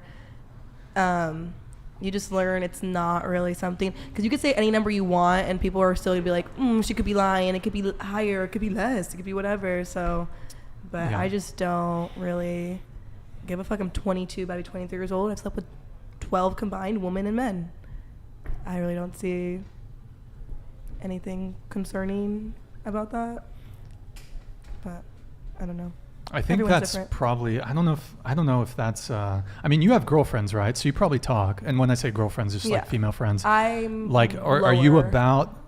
I'm kind of lower. Are you commensurate, or because I was going to say, at least for this area, I think you're. No, I'm definitely at 22. lower. You're a bit on the lower end. Yeah, because I was in a relationship a good part of college. So like I've slept with 3 different people since like the pandemic started, since before pandemic. So it's Sure. like compared to my friends, especially my like bartending friends, downtown friends. Yeah, most of my girlfriends are like Bruv. almost near the Bartenders. hundreds already. So that's why What? like Wait. yeah. Hold on. How old are your friends? Like almost a lot of my friends are closer to 30. Okay. Yeah. I mean, the 100 number doesn't surprise me because I know some women with 100 plus body counts. Yeah. I mean, I knew a 19-year-old chick, 100 plus body count. I mean, UCSB, Santa Barbara, Yeah. SBCC, Isla Vista. Freshman women can rack up in the first freshman quarter or semester or whatever it is, like Yeah. major numbers. So, yeah, that doesn't totally surprise me. So I just really curious though. So what would you say for your age range do you think is the average? For women? Yeah, because you said you're a bit low. So do you think it's For closer my to like age 20, 30? range, I would say, yeah, for my age, like to like 22, 25-year-olds are usually around like 30, Yeah, 30, 40. 30, 40, Like for most of my sure. friends are between For 30, sure. 40. Like when we like a lot of us sat down and wrote down every single name, the ones that they could remember, or like events, time, and places. Yeah. And they're all, yeah. My only friends who have lower body counts are the ones who never left their hometown. Okay. Got it. And then I'll open this up to you guys too. Like of your peer group of your friends or women you know, like what would you say their body count is? I mean, from like friends, I think I hear like a lot of like 7s, like definitely less than 10 for a lot of the people I know. We don't really talk about it because like we don't care. Sure. We don't really talk about it. For me, with my friends, If you talk about it. we do talk about it. It's like less than 10. Yeah. Okay. My friends and I talk about sex a lot. Actually, it's our favorite topic. my It's God. just fun to talk about it. But yeah. You don't have to name names. Oh, but no, I'm not. what I'm would not you say going like to. the average range if you had to guess of either your peer group or kind of women in your age range? What would you say? I see that it like varies a lot from where you're from, I think, and like just where you grew up. Like some people who are like near like party schools or something, they're probably going to be higher just because they've been more exposed to like hookup culture. Let's say people in Santa Barbara, Isla Vista. Like 10. Okay. Yeah. Esther? We don't really talk about that. Okay. Yukina? I personally talk about a lot. Yeah, because But like I talk to people who not gonna judge me. You know, I can trust my friends, and then like especially Japanese people are really judgmental, so I never talk about it. But yeah, here, yeah, I talk. I can say. Okay. So I need to give my take on the whole body count thing because I need to come in here. So I do think body count matters. I think it should matter. And I can give you guys a couple of reasons why. So, and I do think it's different between men and women because I don't think that there's a symmetry between what women want in men and what men want in women, or the preferences, boundaries, and standards that men have are different than the ones women have. So I think a big thing for men, and I think this has really been the case throughout all of human history, and I still think even to this day, men value sexual purity in women. Now, purity could mean virginity, but it could also just mean not being a hoe, not being the town bicycle. So men, that is a big thing for men. If there might be some men, you might have some guy friends who might say, I don't care about that. They might be lying. And obviously it depends. Like for a long-term relationship, for marriage, most men are not going to want to marry the town bicycle. They're not going to want to marry a woman who's, I mean, don't get me wrong. There's plenty of simps out there that are going to accept you as you come, but most men are going to have a very serious issue taking you seriously if you have a promiscuous past. Yeah, that makes sense. Does anybody want to come in? And I maybe saw a couple eyebrow raises. What's the question exactly? Well, I'm just giving you my take. Oh. Yeah. If you have a response to it, you're welcome to That come in men because, don't wanna- well, because my position sort of is different than yours. So I don't know if you have a rebuttal or if you have an issue with anything I've just said. I can give you some more reasons. Yeah, can you just keep going? Yeah, sure. I'll keep going. So, I mean, there's a couple reasons why body count should matter. It was already kind of brought up. There's the STD thing. Someone who's more promiscuous is more likely to have an STD. True. So if you've slept with more people. That's not true at all, actually. If you've slept with more people, it's not true. It's not always directly tied because some people who sleep around a lot use protection every time, right? People who sleep with their partners. You can still get an STD. Yeah, you totally can. But a lot of and people. yeah, if you've only had one partner, you've only slept with one person, you can still get an STD. Yeah. Maybe there's infidelity. Maybe it was dormant or, whatever it may be. Mhm. So sure. But generally speaking, I would say the more sexual partners you've had, You could be more susceptible. For the sure. likelihood that you're going to get an STD or will have an STD is increased. Yes, but there's so many factors that go into it that it's not just a direct correlation. I mean, they've done studies on it, and I know they're doing more too. The higher your body count, the more partners you've had, the greater likelihood of getting an STD. But it's not always about getting an STD. It's about you can get an STD, but they might also just be more likely to know they have an STD because they're getting more regularly checked. Except for the girl who has a boyfriend, they've been fucking for years, and she goes 2 years without knowing she has chlamydia because he cheated on her in the beginning of the relationship, and she never thought to get tested. That's a possibility. So it's like it's a possibility. It just goes but both I mean, ways. if you had to compare the two, Mhm. you're much. I mean, if you're sleeping with 3 new people a week, the likelihood of you getting an STD is going to be greater than if you're in a committed long-term relationship. That's what I'm saying. It can, but it also. But so I'm speaking in generalities. I'm I not know. saying that it's impossible, Mhm. but the exception does not make the rule. Yes. And so. Yeah. But just even not even just based on numbers research, even based on the people I know, strangely enough, I don't know, not going for men, 'cause I don't really talk to many men about it, but a lot of the women I know, the less promiscuous they are, the bigger run-ins they've had with STDs. So that's the only reason why I'm saying that. Like I said, I mean, the exceptions. Yeah. It could also doesn't just make be the from rule. being out here, and for some reason people in relationships get tore up with STDs more often than people not, but I don't know. Yeah. I mean, and the other thing too is, yeah, you can say, well, get STD tests, but I mean, most people, I'd say vast majority of people are not getting full panel STD tests. Oh, like herpes and things like that. Yeah, maybe like often if you ask to get STD tested, they're not testing for everything. And then there's also some STDs that aren't going to show up until later on down the road. Or you're supposed to wait 2 to 3 weeks before after your partner. It's a problem a lot of people also don't do. Yeah, I mean HIV. That there's some other ones that can kind of show up much further down the road. So, and also people are fucking without condoms. Like, so there's all kinds of. Yeah. So there's the STD thing.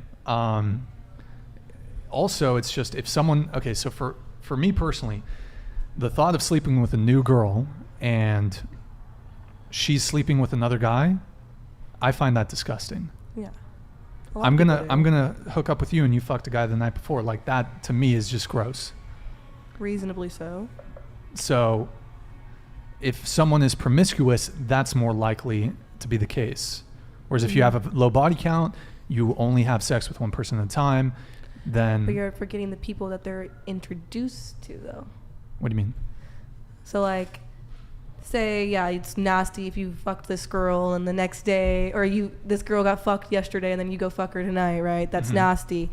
But what if instead you choose the girl who you're like, oh, no, this girl, like, she must have a low body count, like, she's clean, like, da-da-da-da. But then now you could be the dirty one getting introduced to her. Guys, and all it takes is just one Yeah. dirty peen or dirty cooch, and then your whole apartment's affected. I don't know, but like, like it goes so quickly. Like people don't realize how quick. You know, that's why it's both sides. Yeah, I mean, and I want to make it clear, women can also have a not want to date a guy who's promiscuous.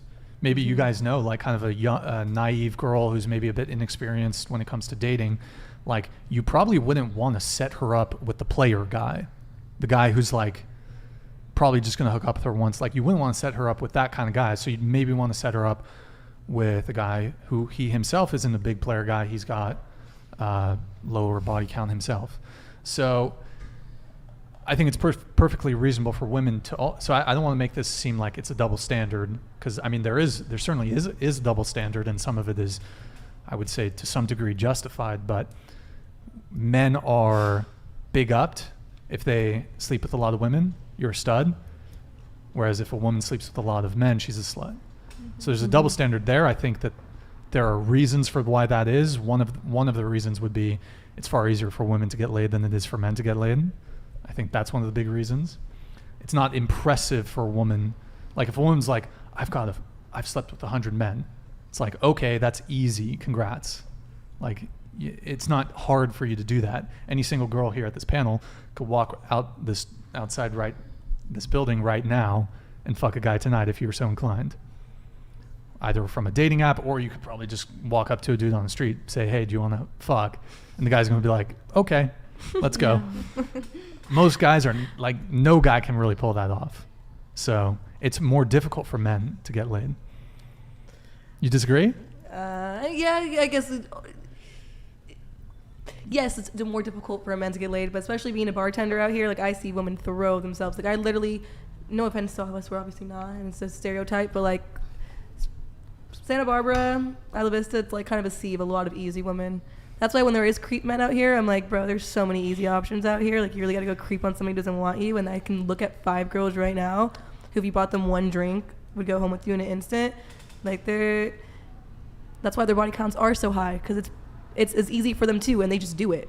We don't. Well, I would say women are kind of easy for very attractive men, the top tier men. I'm saying, I mean, maybe it's different because I'm in a place of alcohol, so it does screw things a little bit. Sure. But you don't have to, as long as you don't. I think the bigger thing about men is not even attractive level, is as long as you don't stink, look like a creep or a weirdo, and you're just like not a mess, then that's it. That's honestly all it takes. There's a lot of easy girls out there too. Like, there's easy dudes, there's easy girls, and a lot of them meet on the weekends at the club I work at, and I watch it go down. So I'm sure that there are tons of hookups going on, whether out here in Isla Vista at the party or downtown at the bars and clubs. Of course, people are hooking up willy-nilly. I mean, I'm not sure though. how much you're paying attention, but is it plausible that these people already know each other? No. Strangers. Yeah, Okay. like I see I know that it happens. blossom a lot of time, but it's usually Yeah. just because they're really drunk. I think it is alcohol is the main verdict half the time, Sure. but no, yeah, like these, yeah, it's not as hard for men as I realized, especially going downtown. It's pretty hard still for guys to get laid. Maybe if you want to do it in a sensible way, like in a respectable manner, sure. But if you don't care and you're just really trying to get laid, go up to any girl who's not a 10, get her Who's 2 a 9? drinks. I think we should just like stop saying like they're easy. I think like it's just some people are more willing to have sex, and also like, well, it's just like it's really like not like, oh, they're easy, they're a slut, they have like a high body count and stuff. It's just like some people, like when you get to a certain age, you like have just experienced like a lot of things, like a lot of sex, whatever, and so you're at this stage where it's easy, where it's like more simple and you don't have to like think about it a lot, and then like be able to go into sex. I mean, like at our age, I think it's kind of hard to say like, yeah, like every day I'd be open to sex, because I mean there's a lot of factors playing into it. Like a lot of girls my age are still looking for like that like perfect like boy, like that are gonna like sweep them off their feet and like fall in love. Like that's still a thing. And then there's some people who have like just been in the game for a while and they're at the position where they feel mature enough to feel like they can have sex. Like, Yeah, but I think I get it, because it's like the whole terminology thing, like, you know, slut shaming, like not trying to do that and stuff, but like it just comes down to it is there's some people who are easier to sleep with and there's some people that are harder. Some people you just need to get them a drink, or you just need to say hello, hi, and there's some people who you need to take them out on dates, or you need to do that. It's just because easy has a negative connotation to it, but it's plain and simple. It's easier to fuck them than it is easier than maybe to fuck you know. Yeah, that's just what it is. I agree with you. There are some people, I mean, on the whole, using the word easy, there are some people where it's easier to have sex with them than someone else. Some people are... Doesn't mean it's a bad thing. It's just, you know, you can hit up Sarah if you want a quick night, or you can hit up Kiki if you need to take on a few dates. So. Yeah, she got put a ring on her finger. Yeah, those knees are, she can't wreck them anymore. Yeah, okay. So,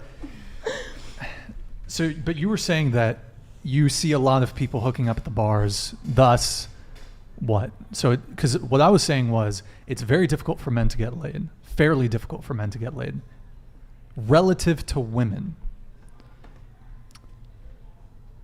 It's a Tuesday night, it's 9:30. Any single one of you could download Tinder tonight and fuck a guy tonight.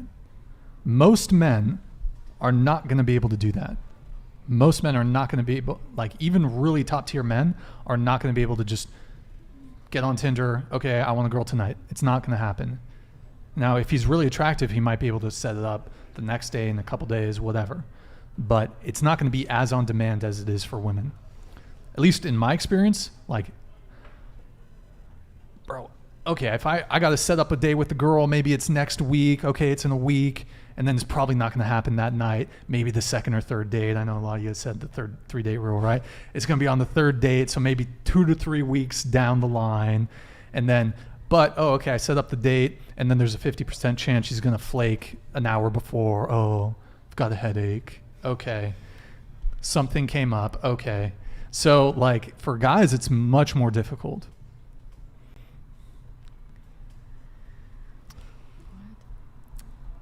By the way, I wanted to let you guys know, I fully encourage you guys, if you disagree with me, I'm not going to be offended if you disagree. If you want to debate me, that's totally fine. Did you want to come in on this? Anyone else? I feel like we're talking a lot. Alana's dying to respond.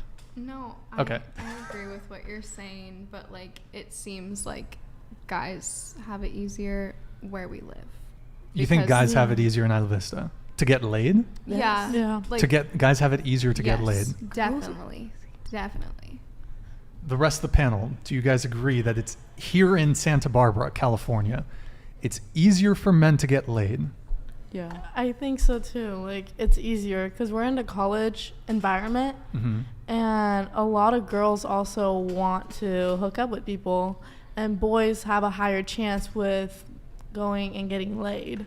All they literally have to do is like have some confidence do a little conversation. Hold on. You just said it's easy. Just have some confidence. Like, just like, you know, like. That's convenient. Talk. Just be confident. No, not like that, but just like. Just go talk to a girl. Just and have I think game. Just be confident. I think if you just go talk to a girl and you're sweet, usually like, I think that's how it works. Like, especially in college, and there's like always alcohol and parties. It wouldn't be that hard for like two people to start like getting laid.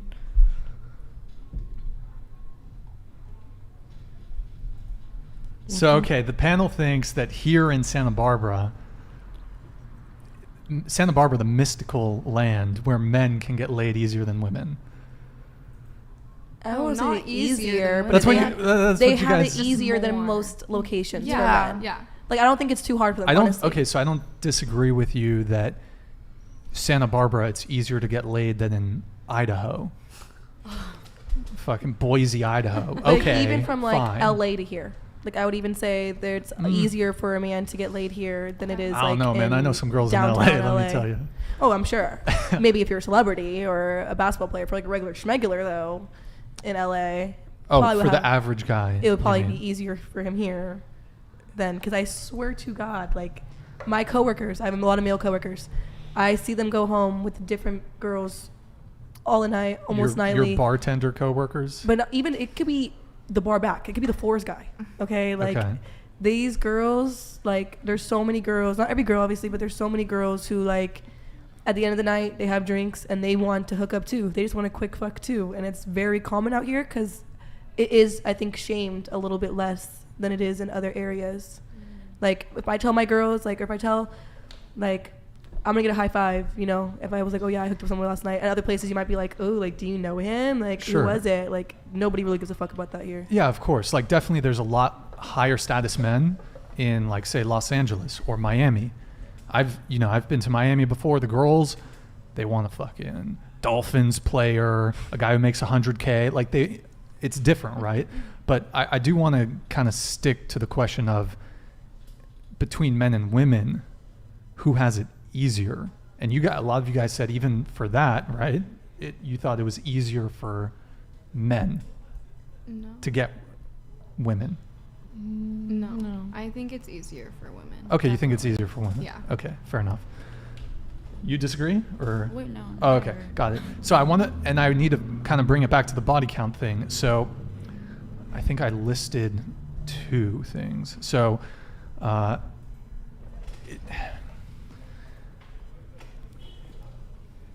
if you have a high body count, if you're promiscuous, if you sleep with a lot of people, if you engage in casual sex, you are rewiring your brain towards short-term pleasure seeking. So it's more exciting to just continually be sleeping with the next hot guy. Relationships take a bit of work. And I mean, I personally, I think that the sex is better in a long-term relationship for a few reasons. One, if you guys have that emotional connection, if you're in love, I think the sex is going to be better. Also, you guys just, on a physical level, you guys just know you guys have each other figured out, like wired. The guy knows what the girl likes, the girl knows what the guy likes. Like, you've got figured out. You can, on the one night stand, you're not going to bust out some super kinky shit, probably. So you can definitely explore kinks in a long-term relationship. I think the sex is better with one person if you've been seeing them for a while in a long-term relationship, but I think it's more exciting the first few times with a new partner. So you're kind of rewiring your brain a bit in the same way that if you've been scrolling on TikTok for 3 hours and then you try to sit down and read a book, that shit's going to be hard. Mm-hmm. Like, you're wiring yourself to, you're basically destroying your attention span, so to speak. And anyways, so body count,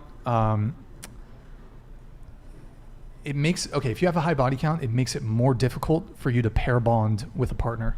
So if you sleep with a lot of people, you're going to have a greater likelihood that you're not going to be able to properly bond with a person. If you've slept with 50 people, you're not going to be able to bond with number 51. it's not gonna, you've like almost destroyed your ability to pair bond. At 100, like you're probably thoroughly screwed. And I'm trying to think what else. Also, they've done studies on this. Someone who's promiscuous who has a high body count is they're more likely to infidelity. There's a greater risk of infidelity if someone's promiscuous. Greater likelihood that the relationship is gonna break up. Greater likelihood of divorce if you're married.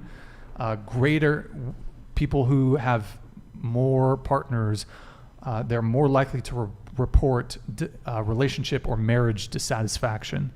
So, and they've done studies on this. I think the CDC did a study on it. So there's a whole bunch of studies on it. So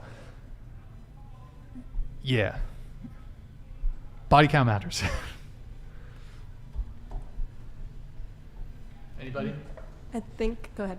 Oh, I'm just gonna say, yeah, that's absolutely true. I feel like it's like instant pleasure. If you know that you can get instant pleasure like from hookup culture, like it's gonna be harder for you to like slow down and like really connect with someone. And plus, just like if both parties are just like willing to have sex, and like you like can kind of like gaslight yourself into believing like that's like physical can lead to like emotional kind of. So yeah, I feel like it is like harder for people who have like just like been into the hookup culture to like settle down, because it's just like, you know, like I've been doing this at work, so like why am I gonna stop? I mean, like obviously you're gonna get bored eventually, like when you like get older. I feel like probably I don't know, I'm not old yet, so I don't know, but yeah, I agree with you. Okay, Esther, I think I just have something to add, not that I disagree or anything. Sure. But basically you're talking about dopamine. So we get dopamine from TikTok, we get dopamine from, you know, the quick satisfaction.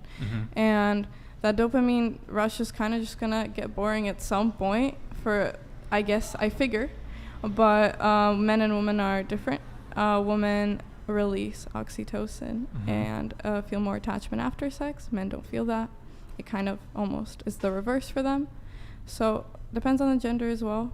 But for women, I think biologically speaking, might be a bit overwhelming if you feel that attachment towards if you sleep with a lot of people, or simply you just got into the habit and like you can kind of almost consciously, oh yeah, I'm attached, but this is not like true. This is just like what I'm feeling in the moment. Right. Yeah. Well, yeah, that's what I mean by pair bonding. So if you're consistently just hooking up with a bunch of people, you are desensitizing yourself to that, and you're just not going to be able to properly pair with somebody. Go ahead. You wanted to come in? Sorry, I was itching my nose. Well, like that's what I said earlier when you first asked the question. Like, it depends. That's why I think, like, yeah, somebody with a body count of 3 probably shouldn't be dating somebody with a body count of 200, and, you know, vice versa. You should probably stick in the same realm. But also, like, when you mentioned the whole, like, infidelity, things like that, I think that a big part of that is too many people trying to, like, stay into traditions and, like, things like that, when really they should be more of a polyamorous or, you know, not tied down or a vibe like that, but they're trying to force themselves into, like, what's the norm. And then that just leads to more, because, like, yeah, some people are just more promiscuous than others. You want them to come in? I was kind of like experienced because I was being hookup culture, and then after that, like, I was like, what I'm doing, you know, like I was just like not shame, but nothing with hookup. Like, there is only experience, that's it, and then there is nothing, like there's no meaningful. That's why I was like, oh, I should change, and then like I should have sex with a guy who I like. Yeah, that's like, I'm not gonna say my body count, but like I have experience before. All right, I'm gonna do a couple super chats here. We got Leo with the €2. Keep up the good work, Brian. Hey, thank you, man. Appreciate the support. Got Ian Clasper. Brian, say out loud that. Okay. I'm not gonna repeat what he said. It's not. I mean, he's always in the chat. I'm not super pressed about it, but I kind of let a lot slide in the chat. But I do want you guys to try to, try not to say anything too mean about the girls, and nothing like overly offensive, because I don't want to get. I don't want the girls to be reading that shit. Like, it kind of sours the mood a little bit, and then also, I don't want accusations levied against me because I'm not moderating chat. So I'm, as far as free speech goes, I'm pretty, I let a lot slide. We don't have much chat moderation, but guys, don't be overly toxic. Okay, just a little toxic. A little toxic, that's okay, but don't go crazy, guys. Yeah. So okay, so we're talking about it's easier, but it's okay. You guys, you're saying it's easier for women. Because there was initial pushback, but now you guys are saying, women have it kind of easier, sort of, to get laid. Okay, so dating is easier for women, or are we talking just getting laid? Okay, you really want to come in? Go ahead. We'll go out of order. I think from friends' experiences and everything, I think it's easier for women to get laid. But relationship-wise, you barely, for guys, if they get out of a relationship, they're in another one. You won't see them single. It's rare to see a guy that's not cuffed.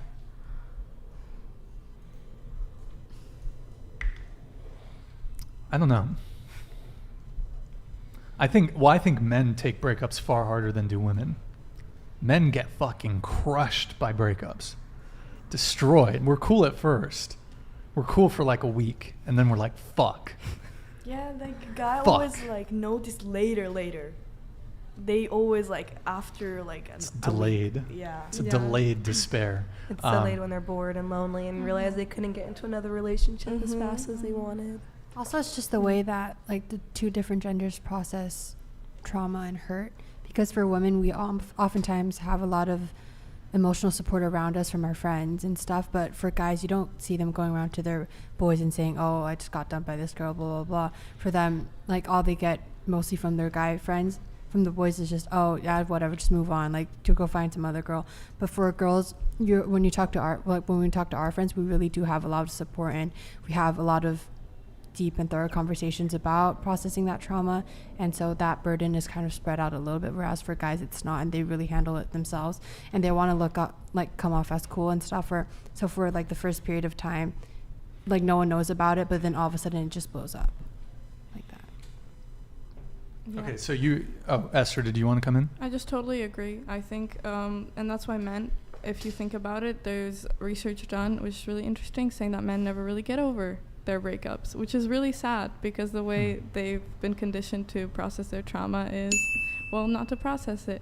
So, oftentimes you will just hear from friends, I'm seeing this guy and he's still talking about this girl, or I have this guy friend and he's still talking about that girl. Yeah, because it takes so much time, because they never had the chance to actually sit, think, cry through it, and it's totally normal. I think that's a healthier way to do it, instead of then dumping it on another girl and then kind of just repeating that process all over again. And I really don't know how far you can take it. Word. Cool. Okay. So I'm trying to think where we left off here. Oh yeah, I wanted to pull up a video. That's right. Eric, if you can go ahead and pull up a video. We're going to react to a gentleman. Oh. We're going to react to a gentleman here. Everyone's favorite fan, or favorite man, sorry. So we talked about body count. We're going to hear Andrew Tate's take. I know. Go ahead and pull up the videos tab, and we're going to watch the body count.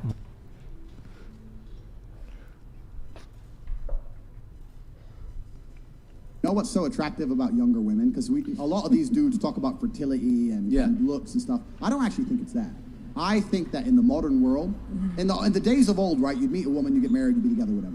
In the modern world, if I meet a girl who's 33 and single, I know the amount of dick that's been through her before me is just simply unattractive. I don't care how nice you are, but you're 33 years old. How many men have fun? If I got a 19-year-old girl, I might be her second or third man, right? I'm going to be dude number fucking 29, and all the trauma and heartbreak and bullshit they put you through, you're going to try and bring to my door? My last man cheated. I don't give a fuck. I don't care. Why is that my problem? So if you pick up older women, you have to accept they've been on the carousel longer. They've had more fucking rides more spins. I don't want that shit. When I see a beautiful young woman, I know that she has a very low body count, and also but the truth is this: women's mentality is absolutely connected to sex. If a woman sleeps with a bunch of men, it's harder to penetrate her mind and make her fall in love with you. It is unattractive too. And it's unattractive. It is. But if she's had 30 dudes inside of her, she really gonna think, you know what, this guy's so special, or she's gonna think, you know what, he talked to me rude, I'll just go get a new guy. Whereas if a woman's only been with a few guys, she's much more likely to fall in love with you, be a better partner. So the likelihood of her falling completely in love with you and staying loyal to you and really believing you're the only man for her after being through so much trauma and so many men and sleeping with so many dudes and having her heart broken and having those memories of her ex and all that crap she's been through is far less likely than meeting a nice, young, beautiful girl who hasn't been with many men and she goes, you know what, this is the guy, I like him. Every woman who knows this and every man who watches this can be honest. Women fall in love with the person they lose their virginity to or their second or third guy. They really remember them. They really love them. Any woman who slept with 50 dudes, she doesn't even remember who most of them are. She doesn't care. If a woman slept with a bunch of men before you, she's less likely to stick it out through a difficult period in a relationship. She's more likely to just say, you know what, new answer's new dick. That's a pretty good answer. And that's the truth. Let me make something clear. If I meet a beautiful 30-year-old woman, I'm not saying I won't sleep with her. That's pretty fucking old. Yeah, 30. I know. What are you, crazy? There's been times I was drunk. Okay, your reaction to the video. I've seen this video multiple times. It's just always so funny to me, like how he blatantly says, like, yeah, like he's just admitting that one, either his dick is hella small or not good, or his like personality and everything is so trash that a woman who has encountered more than 3 men just will not stay with him. I mean, give yourself a better fighting shot, bud. Like, you're just shitting on yourself, honestly, when you break it down. What's with the penis thing?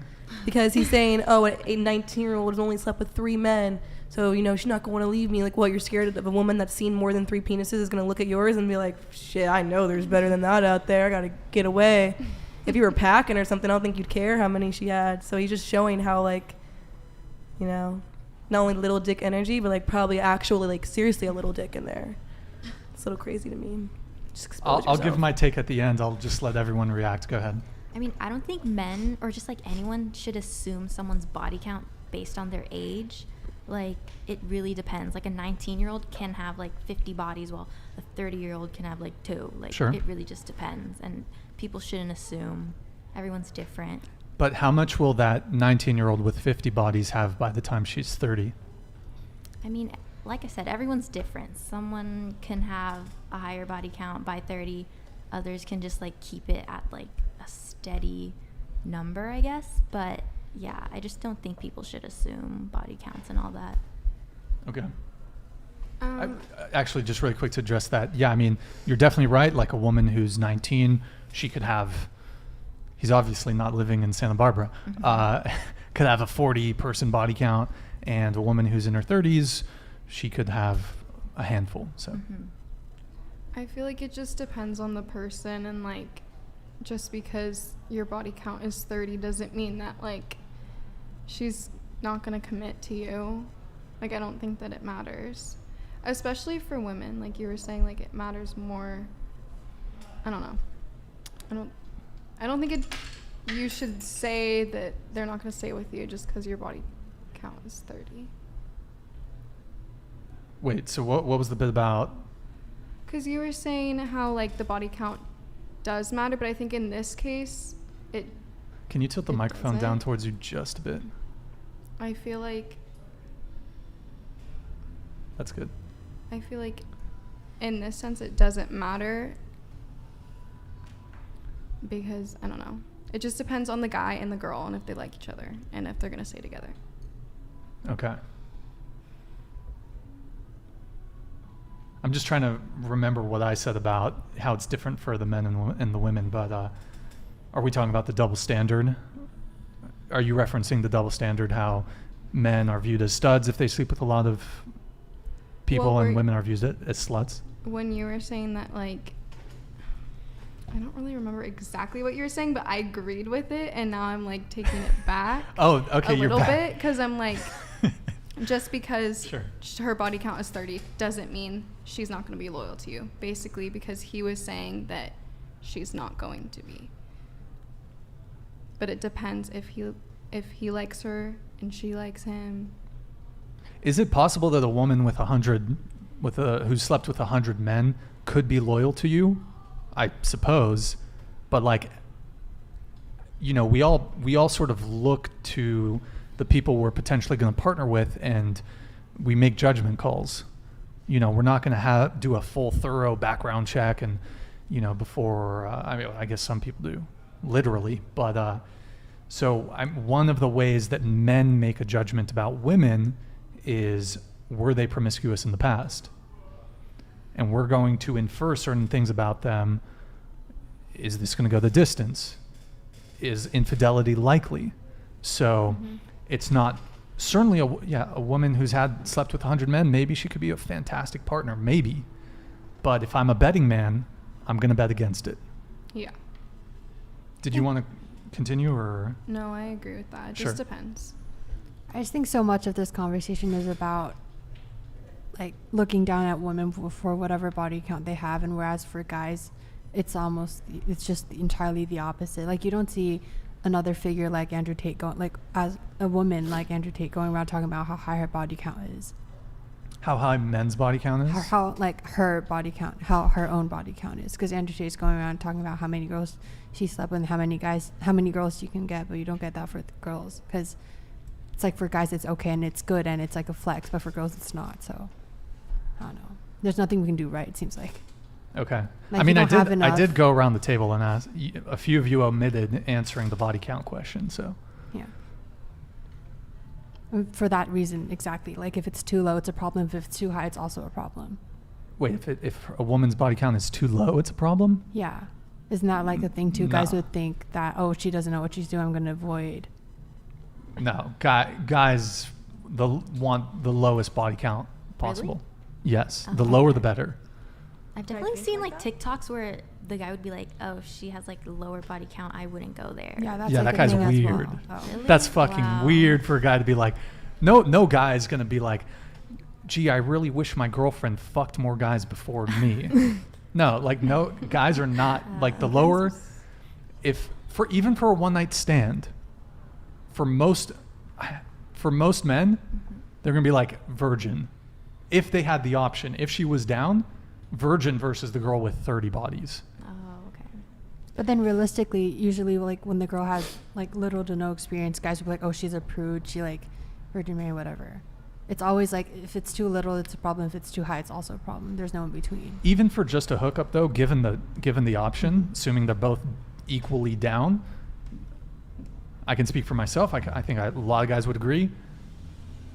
Give us the girl with one body or zero over the girl with 30. Isn't that concerning to you that you guys think that way? Like, that's just so weird to me. Why is it concerning?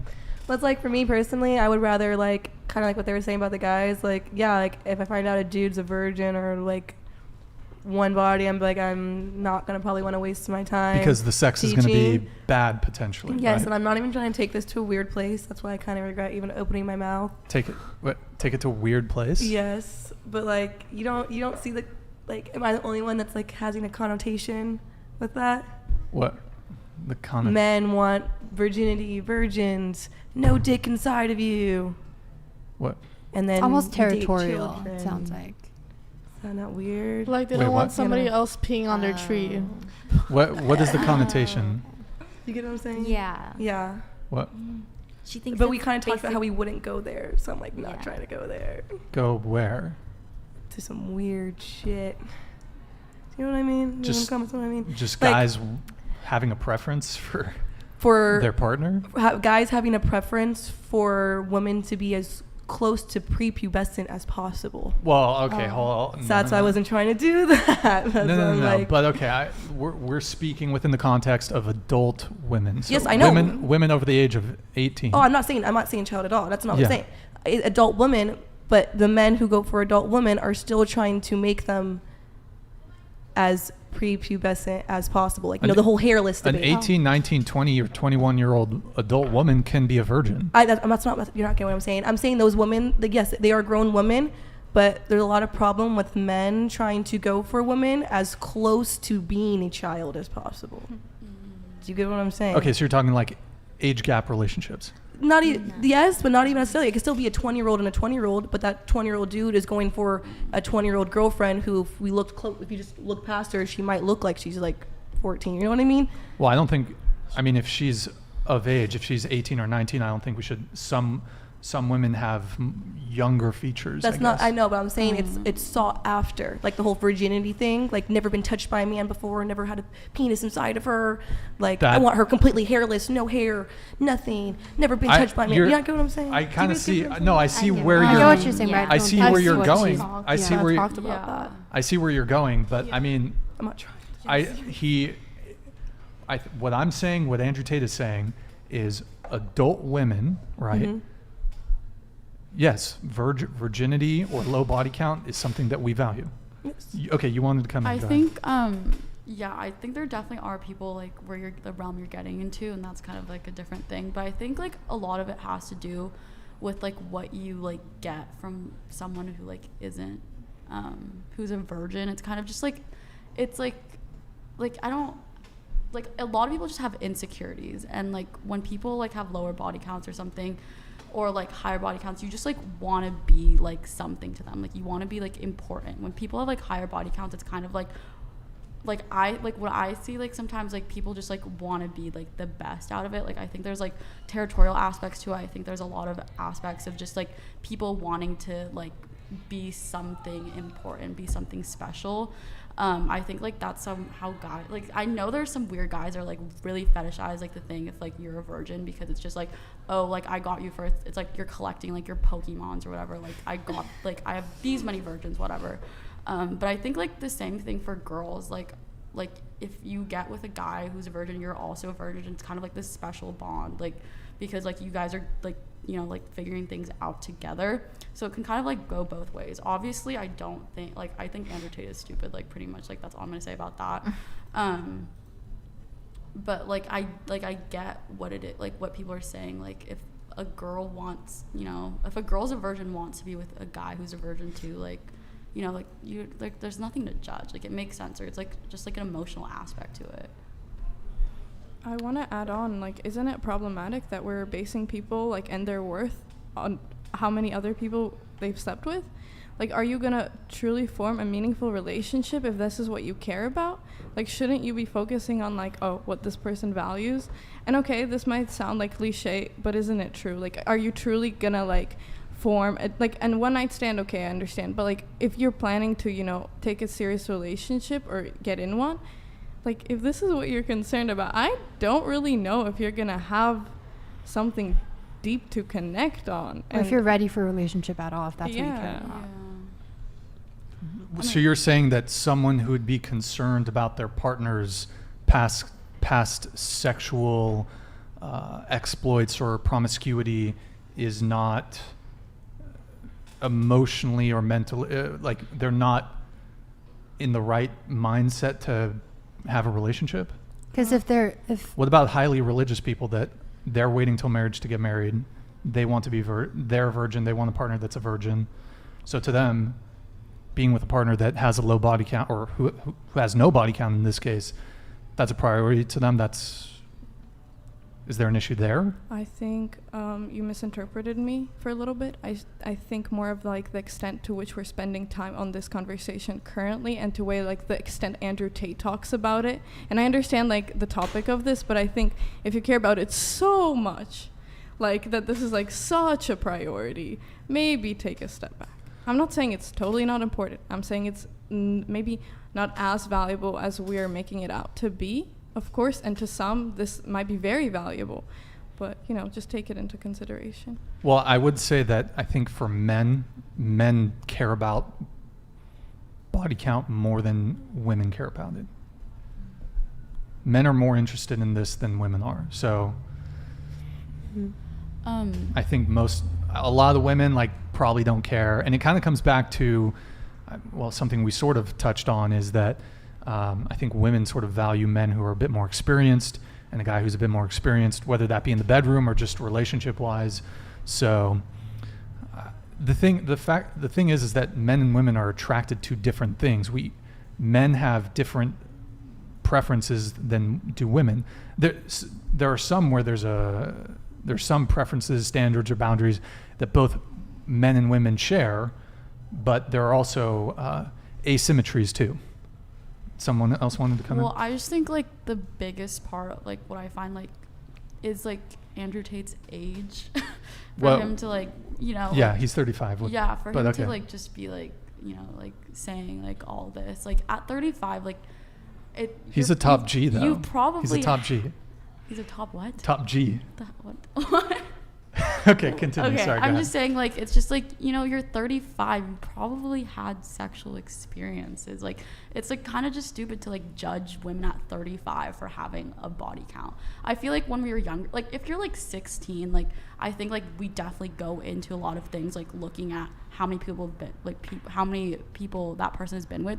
It's just because we're young. Like we don't understand like the complexities of body count, sexuality, sex in general. But when you're like that, like when you're that age and like you can't like see it like from like a unit, like a whole like general thing, it's kind of just like a little scary because it's just like, you know, you've seen more than an 18-year-old, but like you're like, why are you like judging about a body count? Like it's just so stupid. Like there's like more things to judge like someone on than their body count at that age. Well, I think that's why he, in the very beginning of the video, he says, he talks about body count too, but he also talks about wanting to date younger women. So I think he's saying if I had the choice, I'd rather date someone who is 19, 20, 21 versus a woman in closer to his age, like in his 30s. I don't think a lot of guys can pull that off, but I think for Andrew Tate, who's incredibly wealthy, I think he's tall, he's an ex-kickboxing world champion. He's incredibly famous now. First. What's that? Lie. I thought he was Pitbull at first. Pitbull. And I had to like really pay attention. I was like, oh. Yeah. Pitbull. Would any of you date Andrew Tate? Fuck No. He's not babe status to anybody, Yukina? No. Okay. Sorry, Andrew Tate. R.I.P. Well, so to bring it back to body count. So I don't think, we were going around the table on this, and then I think I jumped in somewhere. Did I start with you? I'm trying to remember. Did everyone get to give their reaction to the video? Because I don't think everyone did. I think we were on me. Yeah. Okay. Oh wait, no, I didn't go on the video. Yeah, your reaction to the video. Okay, so for the video, I think Andrew Tate just saying how somebody wouldn't be loyal to him just because they have a high body count. But what if the thing is, what if he has a high body count? He for sure has a high body count. Yeah. So it is a double standard for him. Yeah. But the other person that he's interested in doesn't care that he has a high body count because they both have high body counts.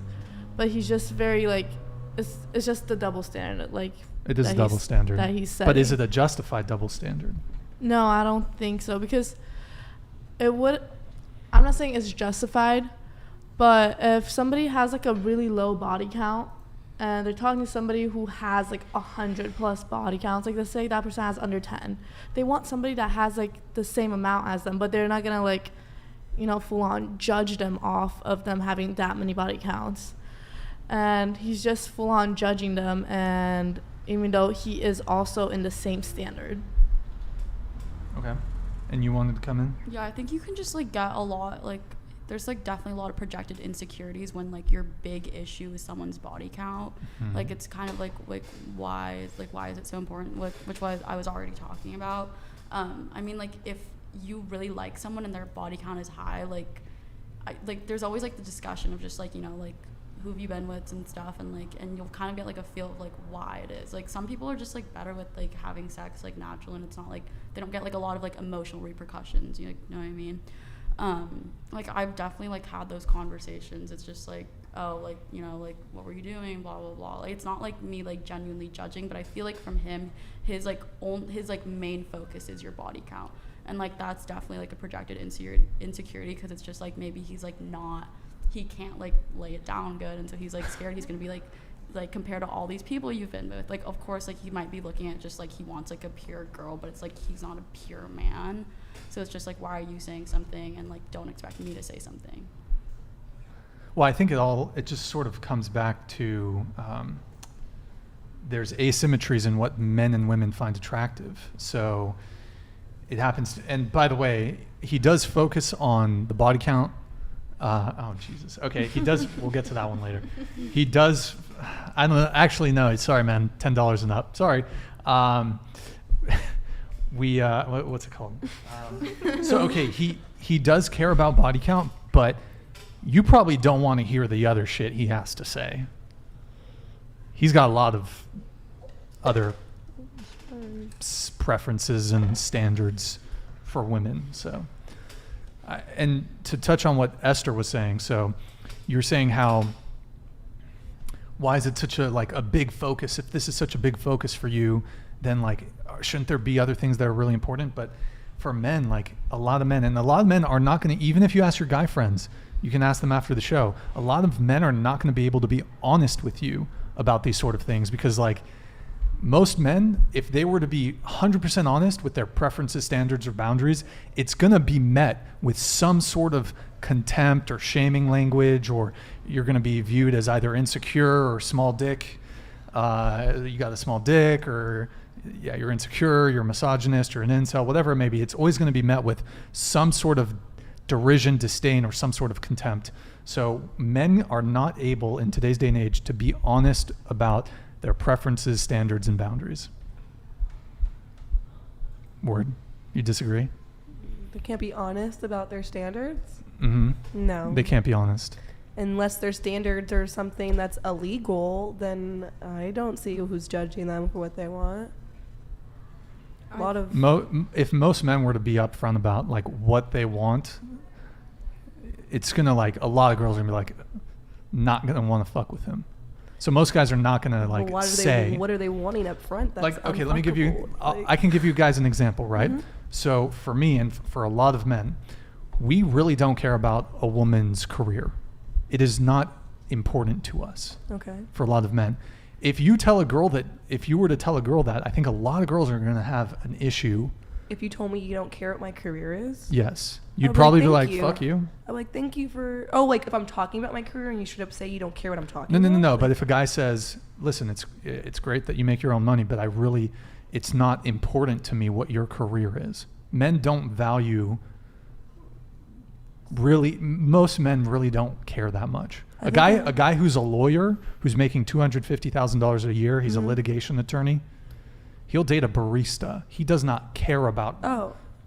Why would that's good for me. But I'd say But what I'd say is that most women who are very successful, have a good career, you're going to want to date a guy who's on your level or higher. You're not going to, if you're a litigation attorney as a woman, you're going to be looking, okay, I want to date a doctor. I want to date someone who's making as much money as you or has some high value career.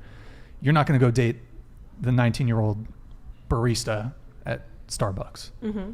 True enough. As a woman. But what's the point though? I don't get it. My point is that there's asymmetries in what men and women find attractive. Yeah. And I think that if guys were to say, oh, well, that's great that you're a marketing director at whatever company, it doesn't make you as a woman more attractive is what I'm saying. Yes. I think a lot of women would be like, well, I think what a lot of women do is they look at the male metric of attraction. What are traits or things that I would find attractive in a partner? Okay, ambitious, successful, high earner, et cetera, et cetera. Maybe, I know a lot of you guys are in college, so you're probably not hyper focused at this point on the guy's career. Yeah. But I think as you start to get a bit older, you're going to start looking at, is this person going to be able to provide for me?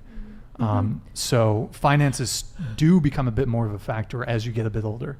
This is a fairly young panel, so it might not be making, I might not be totally making sense at this point, but yeah, that makes sense, especially the first date thing. Yeah, go ahead. Are you saying that men don't really value ambition and drive then what do they want then? We value positive characteristics in women, but I would say that a woman who's ambitious, that's so low on the totem pole. So it's really, men don't care about women's ambition. Now, if you're coming to us and you have $200,000 in debt and you're a bum, you should be doing enough, I think, to be able to, take care of yourself. Take care of yourself. If you're in dire financial situation, that's not a great look. But whether you're making $40,000 a year, or you're a hyper successful, whatever it is, you're doing $250K a year, or you have your own business, you're making 7 figures a year. Most men are not really gonna look at that and be like, whoa, that's really attractive. So, yeah, I don't think men are particularly, also I would say the other thing is like, I would say most men don't care if, you hear a lot of women say, I want a guy who's funny. Men don't give a fuck if you're funny. If you're funny, great, good for you. But we don't care. So what do you guys care about? What do men care about? Yeah. I can get into that if you guys want. Yeah. We've talked a little bit. One of the big things is body count. But so I could give you, I have a list written down if you guys want to. Oh, this is perfect. Okay, yeah, that's perfect. Give us the list. But before I tell you the list, I'd like to just go around the table really quick. Is there a preference, standard, or boundary that you guys think men have that you take issue with? Like, what do you mean? Can you clarify a bit? Is there say a guy has a preference for something? It could be a physical trait, or it could be a personality trait, characteristic. For example, the body count thing could be one of them. Mm-hmm. I would take an issue. You would say, oh, I have an issue with a guy who has a high body count. Or sorry, I would have an issue with a guy who has an issue with a woman who has a high body count. Or you could say, you could have an issue with a guy who, there's a certain physical thing. I'm trying to think, like small dick. No. Like I know what you're men's preference. Is there a preference, standard, or boundary that men have for women that you think is problematic or you take an issue with? I know body count's probably an obvious one for some of you, but. Like I kind of have an idea. I think when guys only want to date girls that are like much younger than them, because it has to do with control and dominance. When the girl clearly, like when they're much younger, don't really know what's going on yet. Okay. They're too young, so they're being manipulated. So older men who want to date younger women. Yeah. Okay. Because what are you trying to achieve from that? Like, you're trying to manipulate and control them. Well, I mean, heaven forbid a man find a woman who's at her peak physical attractiveness attractive. But why is that her peak attractiveness? Like Shouldn't that should be So- aging with you, should it not? Well, They shouldn't just so stop. I mean, and they've done studies on this, but overwhelmingly men find women between the ages of 18 and 25 the most attractive. This is men from the age of 18 to 60. Did they do for women too, for men's age? They did. What was that age? 'Cause I'm surprised. I'll be really shocked if it's under 30. For women, Mhm. or for women, it kind of like matches up That same closer ages. to their age. But Mhm. men, as far as what they find physically attractive, it's 18 to 25. So, I mean, and Tate also gave another reason: body count. Someone who's younger. Yeah. Someone who's younger also. There's a couple reasons. One of them is actually rooted in biology. So, when women reach 35 years old, they're starting to get into high-risk pregnancy age range, and then by the time they're getting into their 40s, 45, the likelihood that a woman can get pregnant is very minuscule or just non-existent. So biologically, evolutionary, men are it's not even something we intellectualize. We are attracted to women who are younger because women who are younger, who have indicators of youth, they are more fertile. So it's in the same way that women are attracted to tall men or physically large men, it's evolutionary. It's because men who are tall or physically large are more capable of protecting you and more capable of providing for you. And this goes back to our fucking caveman days, where you wanted a big partner who was physically large because someone who's physically large is more capable of protecting you. I think that's about women that aren't able to take care of themselves. I think now times are obviously different. Women are, we're not able to take care of ourselves. So I don't think that's the case anymore. Yeah, well, I think, we could go around the panel on this. I mean, would any of you date a man who's shorter than you? Be honest, please, though. Same height. Or taller? Yeah, because I already wore 4-inch platforms every day. How tall are you? I'm 5'7" without my platforms. Okay, how tall was your last boyfriend? 5'7.5". Oh, okay. All right, fair enough. Yeah. Ideally, would you like to date a guy who's taller than you? Ideally, but if the connection is just through the roof, then I think it shouldn't matter yet. How tall are you? I'm 5'4", so it's not. So that. 5'3", guy? You're giving them a chance? Great connection, but... If it's like really great. But I feel like it could be rare. I don't know. Fair enough. I want them to be taller. Yeah. Okay. Taller as well. Taller as well. Sure. Taller for sure. Esther? Taller. Okay. Taller. Right. Definitely. See, but I don't think anybody bats an eye when women say, I want a guy who's my height or taller, right?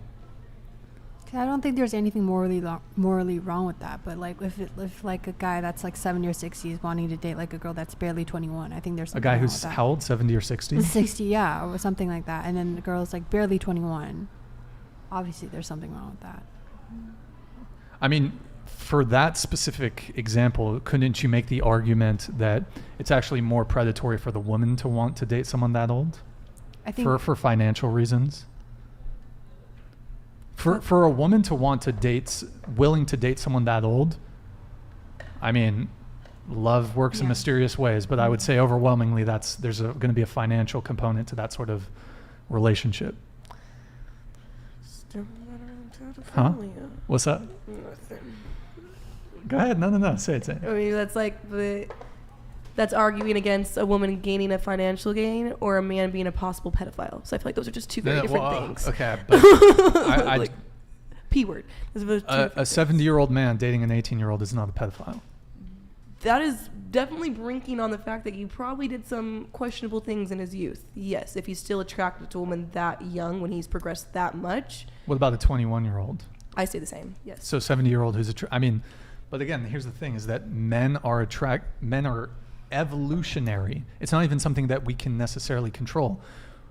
What men find, the age range men find most physically attractive is 18 to 25. Now, whether a man can actually get a woman who's in that age range if he's older, that's another question. But I'd say if it was up to most men do find that age range the most physically attractive. I think And I finding just it think that's attractive weird. is fine, but That's like creepy. pursuing it is the problem because men are What? we're not animals anymore. So We're not animals. It's like, I'm only 22 and I can look at a kid who's 16 90% of the time and I'm like, damn, they look like they're 12 or something like crazy already. So it's okay, like but if you said an 80-year-old. 16. You said 16. I know because I'm we're only talking- 22. I know because I'm only 22. So even like an 18-year-old, for instance, okay, Sure. let's make it legal, 18-year-old. I can see majority 18-year-olds, like even when I walked into this room and saw all these girls, I was like, holy shit, I'm hella old compared to these girls here. Or an 18-year-old man. So it's the older you get, the more child-liking the younger somebody gets. So it's like, that's why it is creepy to me. Because if you were 80 years old still attracted to a 20-year-old, you were probably 20 years old attracted to someone under the age of 18 and higher up is my point. Sure. I mean, the 70 to 21-year-old example, I mean, that's pretty rare, but like, so would you take, also I want to ask this, do you take issue with the reverse? So cougars. Yes. You take issue with cougars. It's the same amount of it's still predatory no matter the gender. Why? I disagree with you that it's predatory. I don't see how it's predatory. That's fine. Before I let you come in, Eric, can you pull up, if you can pull up the, it might be tough for you to pull up the folders in the Dropbox. I want you to pull up the two age range things in the other tab if you can. If you can drag it over to, or keep that the same size. No. Oh yeah, just drag that over to the other screen. There you go. If you can move it back. Sorry guys, we're just pulling up. Because I want to show you guys, this was a study that was done that sort of shows the age range attractiveness breakdown that I mentioned before. But okay, go ahead. You wanted to come in? I was just saying about like the cougar thing or like predatory nature. I think like they just have to focus on the fact that like what are the repercussions for these young boys and young girls who are being like sought about these older people who've had like a lot more experience. Like it's definitely going to change the way like they see like dating and hooking up. Like they're going to not want to like have like these high body counts or something, or they're not going to want to get with people who like are their age maybe because like they don't see that they're attractive. So yeah, I think like of course it doesn't matter if you're like a girl or a boy. If you're being preyed on, there's going to be like, you know, like emotional repercussions, and it's going to change like just the way like dating and hooking up is. I mean, I don't think it's not, I wouldn't consider it being preyed on because both men and women have agency. So if I feel like you're taking away agency from young people, someone who's 21, they can date someone who's 31. Both men and women. Like, they're adults. They can, okay, at 18, you can join the military and go die. You can buy a firearm. You can buy cigarettes. At 21, you can buy alcohol. You can rent a car. Well, I think that's 25. Anyways, that's a minor one. At 18, you can sign a legally binding contract. You can take on hundreds of thousands of dollars of student debt. But you're telling me that an 18-year-old doesn't want to fuck someone who's 10 years their senior. I mean... Sorry.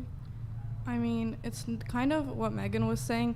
It's like, if you're attracted to someone and if you're a 60-year-old man and you're looking at a picture of a model and you find her attractive, I understand.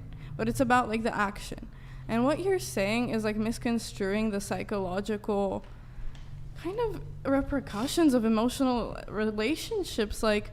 Do you think the laws that are given, that they're right? The fact that we do have so much responsibility at such a young age, is that correct? We can also question those.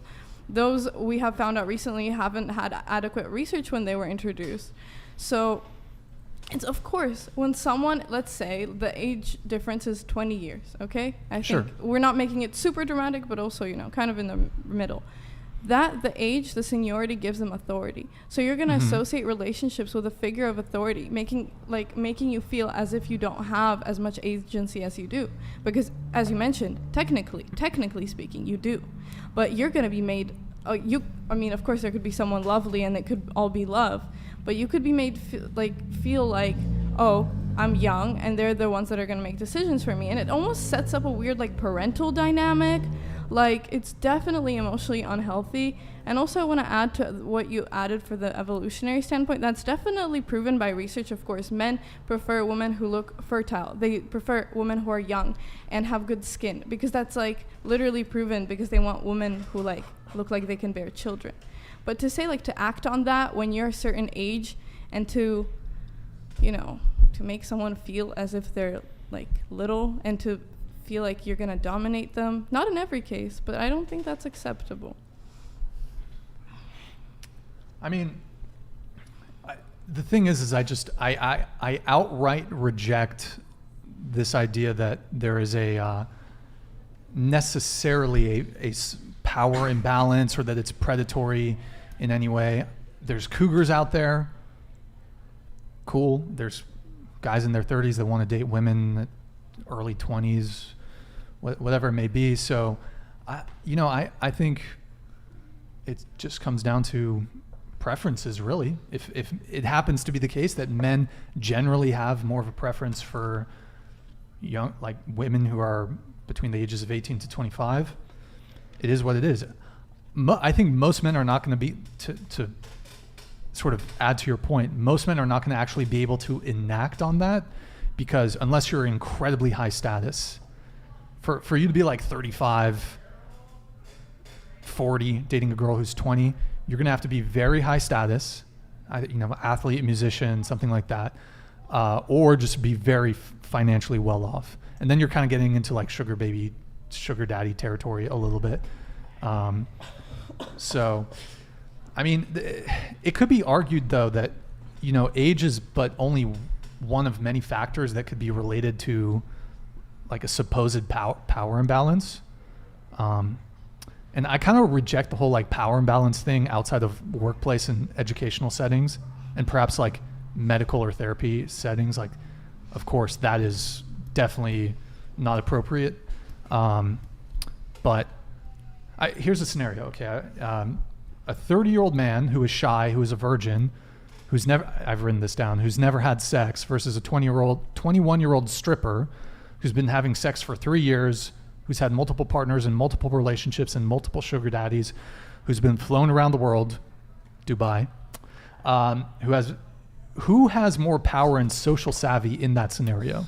I wanted to add something to what you were saying about, the power dynamic. I didn't say power dynamics coming exclusively from age.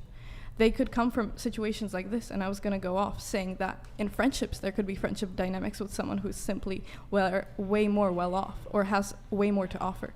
So I'm not this is what you're saying is a perfect example of a power dynamic, just in a different scenario. So you're just saying that power dynamics exist in a different light, which is how the world works. Word. Did anyone else want to come in on this? Well, I mean, go ahead. Actually, sorry, before I have anyone else come in, Eric, were you able to find the 2 infographic charts? Oh, are you in the folder right now? So go to the podcast and then go to the infographics folder. Let me know when you're there. Yep. So it's age range 1 and age range 2. If you can pull those over to the tabs, just have it be F11 whenever you're ready. And pull up age range 1 for, we'll do age range 1 first. Whenever you're ready, Eric. Can you control zoom in there? That's perfect. So a man's age versus the age of the women who look best to him. I forgot where this is from. I believe it's from a book called Dataclysm. They've done a bunch of articles on this stuff. But so from 20 all the way to 50, it stays fairly consistent there. Men are finding the peak age of women's physical attractiveness at 20. And Eric, if you can now go ahead and switch it to the next one, and you're probably gonna have to zoom in. Yeah, zoom in again. Perfect. A woman's age versus the age of the men who look best to her. So as you see, it kind of, for women, it kind of matches. As they start to get a bit older, it starts to, err a little bit towards a bit younger, but overall it's much different than the graph. Eric, if you can go ahead and just put it back to center. So did you want, it looked like you had something to say. I'll let you come in on this. Is that looked like it was shocking to you? It's not shocking. That's what's sad. It's like, I get it. Everyone has their preferences, whatever, but it's like, I don't even know. I don't know how to explain it, because I'm not trying to just like hone in on that one factor, but it's just because it is such a big thing in the whole world, not even just America, but in the whole world. It's something our world has dealt with, but it's something that's, not spoken about, only beginning to be spoken about now. So it's just hard for my brain, especially studying sociology and looking at these numbers. And my job is to look at stats and realize how those stats play onto our society and why this thing is. And I know men have a bigger issue with having eyes for not women, girls who are too young for them, and not so much vice versa. It just seems like a very big parallel to the fact that most women find men their age attractive, and for men, it just stop. And also, how do you know they find 20-year-olds attractive? They could just be saying that age because that's closer and it sounds better than them saying 18 or 16 all the way up until they're 50 years old. I think you're reaching here a little bit. I might be. I think totally you're reaching here a little bit like, in terms of trying to paint men as trying to date women who are not of age, girls who are not of age. It's not like I'm saying that.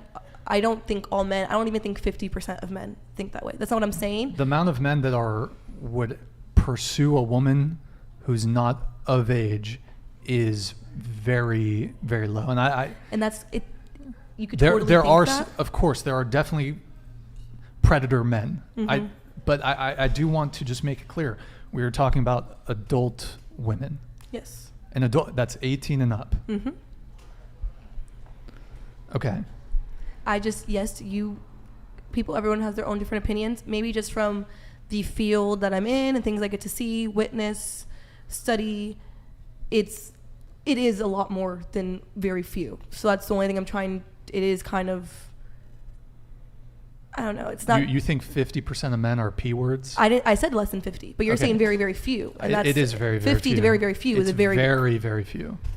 Maybe document reported, but it's not very, very few. It's not 50%. I'm not saying it's anywhere near 50%. I'm not even saying it's 40, but I would say it's more than you're imagining or would like to admit or accept. It's not. I'm not saying you. I'm not saying anyone in the room, but it is a more prevalent issue in our world than most people would like to admit. I haven't looked at, I'm sure they've done some sort of studies on the prevalence of that sort of thing. I couldn't speak to it just because I haven't seen those studies. I would guess that it's 1%, maybe 2%. So just from a woman who, as me alone, when I was under the age of 18, I had more than Okay, as a girl, as not a woman, when I was under 18, if I came into contact with how many men I came into contact with that were over that age, well over that age, it's just me as being one person, the percent has to be a lot higher than one. And I don't know if any of these women can agree, but from personal experience, I'm not saying it's the people around you necessarily, doesn't know that, but like, it's not doing it justice to say 1%. Fair enough. We'll move on from that specific thing, but did anyone else want to come in on anything? I think everyone's like entitled to have their own preferences, and as long as like like both parties are like down for it, like if say the guy's down for the cougar and the cougar's down for the guy, then fine. As long as everyone's okay with it and there's like no emotional damage, then I think it's fine. So yeah. Okay, just and wanted informed. To, like, Okay, and to be informed Yeah. of the situation. yeah. Good times. Okay, so let me see here. I remember before I said I wanted to bring up a list of preferences that I believe that men have in women. You guys seemed interested in hearing that. I also have a list of preferences that I believe women have in men. I could read that too if you guys want to disagree with any of those. Before I do that though, I need to get up really quick, and then we're going to probably wrap up here in about, we've gone a little bit over, so we're going to wrap up in about 10, 15 minutes, guys. I need to get up for about a minute, so I want to open it up to you guys. I feel like I didn't even get to go all the way around on that initial question as far as, do you have a dating, something you want to get off your chest related to dating, right? I don't think I fully made it around, did I? No, you did. You did. Yeah. I did? Oh, okay, good. So final thought or question for the panel. And I have to get up, so if one of you wants to ask the girls something, if one of you can just carry the conversation for like a minute or two. What do you think about this podcast? It's eye-opening. Okay, I'll walk away for this one. You guys. Next one, just Very eye-opening to see how. I mean, I guess I don't like hear or like reading the comments even. Yeah. Like I don't hear that sort of thing every day. Like from like what we're saying and like people in the comments responding, I guess, to what we're saying. I don't hear that a lot, and I don't really see it because like in real life, like men aren't gonna go up to you and be like, oh, like you're a slut, like you're this and that. Like they're not gonna like say this up front because they're obviously behind a screen. Yeah. But I'm just saying how it's super eye-opening to read all these comments. Like you guys are watching this for 3 hours on a Tuesday at 10 p.m. Like this is what you're doing. Like, oh, okay. Says a lot about you. But no offense to that. Like your life, you live it. It's cool. Yeah. I'm their favorite because I'm talking. I have tattoos, and that's been the interesting thing for me is reading these comments. Is just Coming like, for your tattoos. It's all my tattoos. It's the only thing they can think about or focus on, and it's really funny seeing it from that realm because in public, going out, whatever, that's like guys' favorite thing about me. That's like their number one. Like, oh, I love your tattoos. Oh my god. Da, da. And then on here, it's like, does she know that's not attractive for a woman to have these tattoos? They're really pretty in Yeah, real they're life. beautiful, bro. Thank you. I don't care either way. I don't give a damn. But yeah. Yeah, like it's just in funny. real life, they're not gonna Yeah. Yeah, tell they're you not gonna this. just try to come to your Just 'cause face and be they're like, oh my god, behind a screen what is that? and they don't Yeah. have the balls to do it in person. All right, did you guys thoroughly talk shit about me while I was gone? Yeah, Yeah. yeah, we did. Okay, lovely. He's looking at me like I know she did. No, I did it. I did it. Lovely. What was the last piece you guys were saying? Something about going over to a guy's house, or what was it? Nope. What did I miss? What was the last thread that We someone were said? just talking about the tattoos, like.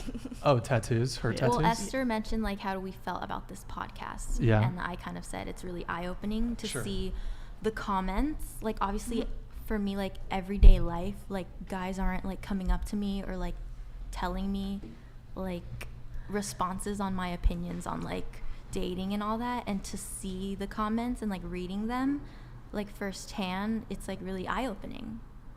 This is very eye-opening for me. Yeah. I've just never been told this before in my life. Yeah. I never knew. But it's just tattoos because were they're bad. behind a screen, they can't. They probably Oh. won't say this to us in person, but they're behind a screen, so it's like Oh boy. eye-opening. Yeah, I mean, chat. They're gonna be. chat's gonna be chat, you know. Yeah. So yeah, they're gonna. I mean, they've talked a ton of shit about me. I've seen a couple of the comments. They're gonna talk shit about you guys. They're gonna disagree with you. So Someone said we like your tattoos. I know. No, Joey's been my fan all night. I've been reading Joey. Thank you, Joey. Joey. Yeah. Thank you, Joey. I've been reading your comments. Okay. I've just never been told that to my face before. That Someone likes your tattoos? No, I get told that's what I was saying. Usually people come up to me and they compliment my tattoos. Men love my tattoos usually, things like that.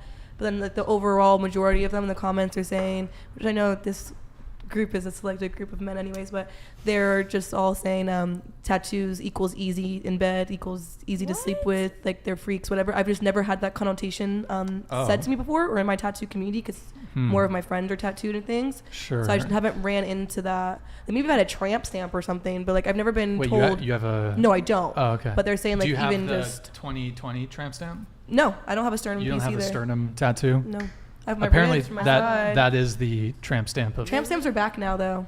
They're popular. Well, the sternum tattoo is the Yeah. tramp stamp. That was of like the 2020 one. The 2020s. Does Yeah. anyone here have a sternum tattoo? I have a spine tattoo. But Really? Yeah. Can we see it? Yeah. Is it like... It's- It's just down my spine. I think I saw it. Oh, shit. Okay. Damn. That's so cool. It's just down my spine. tattoos And are I have one on my thigh, but that's about it. But it's Okay. how's that relevant to anyone else but you? Like, it's so good that you like it, and like any comments are just like, why are they so opinionated? I don't. People can tell me they don't like my tattoos. That's fine. I've never been aware of this like connotation between tattoos. It's just your body. That's it. Tyler Durden here wants a fit check from the panel. I'll leave it up to you guys if you want to do a fit check. Do I have to stand for that? You'd have to stand. Okay. The My panel would have legs to are like stand. glued to this chair. Actually- you know? Yeah. Maybe next time. Next time. Sorry, guys. Yeah. Just look at the Be thumbnail. nice to stand. The thumbnail. Yeah, Yeah. we're gonna wrap up here very soon, guys. So Tattoos equal slut. actually, so on the tattoo thing, I want to ask the chat. One in the chat. So you were saying that the people were saying in the chat, women with tattoos are viewed as Easy sluts. more promiscuous. Yeah. Okay. I'm wondering how I want to frame this question to the chat. So chat, one in the chat if I get you like tattoos on women, and two in the chat if you dislike tattoos on a woman. One in the chat if you like tattoos, two in the chat if you dislike tattoos on a woman. Oh, now you guys are switching up. Yeah. Two girls emotionally damaged. Wow. Okay, it's like mixed. Yeah. Oh, It's wow. like half and half. 50-50, I guess. Now they want to talk. Oh, damn. We got Waffle with a 1.5. We've got Pantsu Jutsu with a 69. We've got Ian Clasper with a 1. I've never seen Sharik somebody say Official that. Personal That's Vlog really with a nice. 2. That, by the way, just a reminder, guys. 1. Wait, well, is 1 you like tattoos? One is 2, like tattoos. 2 you don't like Oh. tattoos. Okay, got it. Yeah. Okay, so my preferences list. Actually, wait, really quick. Let me do. Guys, get your super chats in. We're gonna wrap up in 10 minutes. So if you guys want to get a super chat in, now's the opportunity. Let's see here. So, okay, okay. I love you, Ian Clasper. Entertain me in 5xDM. Thank you for the 7 Canadian. Thank you, man. Baron Trump. Okay. No, I don't want to do this one. Jesus. You got to do 10, man. Sorry. 10 and up. Elder Scrolls 333. There's nothing wrong with wanting someone who is loyal and pure. Values can boil down to the ability to make intelligent decisions. Actions and inaction alike have consequences. Perception equals reality. I believe Elder Scrolls here is talking about, is this related? I assume this is related to our body count discussion. Word? I agree. Happens to be the case. Probably the lower your body count, the more loyal you're going to be. No. I'm going to say it. What's that? No? No, you disagree? I disagree. I told you it depends on the person. Like, Yeah. their body count could be 1 and not be loyal. That's true. So it doesn't mean every time, but like, I don't know the statistics or whatever, but like, not every time that's the case. Would you say that more likely than not, someone who has a high body count is more likely to not be loyal? I don't know. Someone who slept with 100 people? Going to It be depen- just as loyal as a virgin. If I'm a betting man, I don't know. someone who's a virgin is going to be far more loyal than someone who slept with 100 people. Okay, but what if the person that has slept with 100 people is sick of it and they're like, I'm ready to commit? This person that just lost their virginity, they were like, that was so good, let's do it again. By the way, and I remember you saying this a bit earlier on in the show, body count isn't the amount of times you've had sex. So if you've had sex with one person 5 times, that your body count is not 5. Mm-hmm. Yeah. Your body count is like the different people, yes. 5 different Yeah, people. Yeah.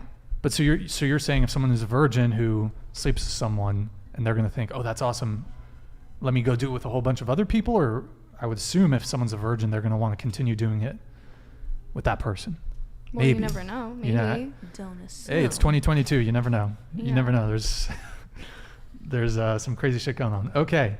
And I do know both men and women that I think it's more so the case with men, but there are definitely women out there that just, they don't need to be in love with the first guy. They just some women just want to lose it. So, I guess I had a thought on this the day before. Yeah, I guess like a woman who's a future slut has to start somewhere, right?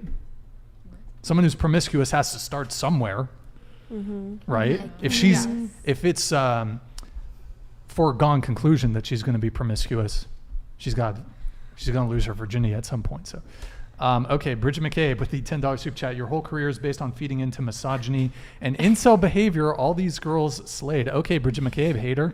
Your whole Slay, career Bridget McCabe. is based on feeding into misogyny and incel behavior. I mean, if you don't like the facts, I'm sorry. I'm not sure what specifically I said that was misogynistic, though, or had anything to do with incel behavior. But if any girls at the table want to speak on behalf of Miss Bridget McCabe,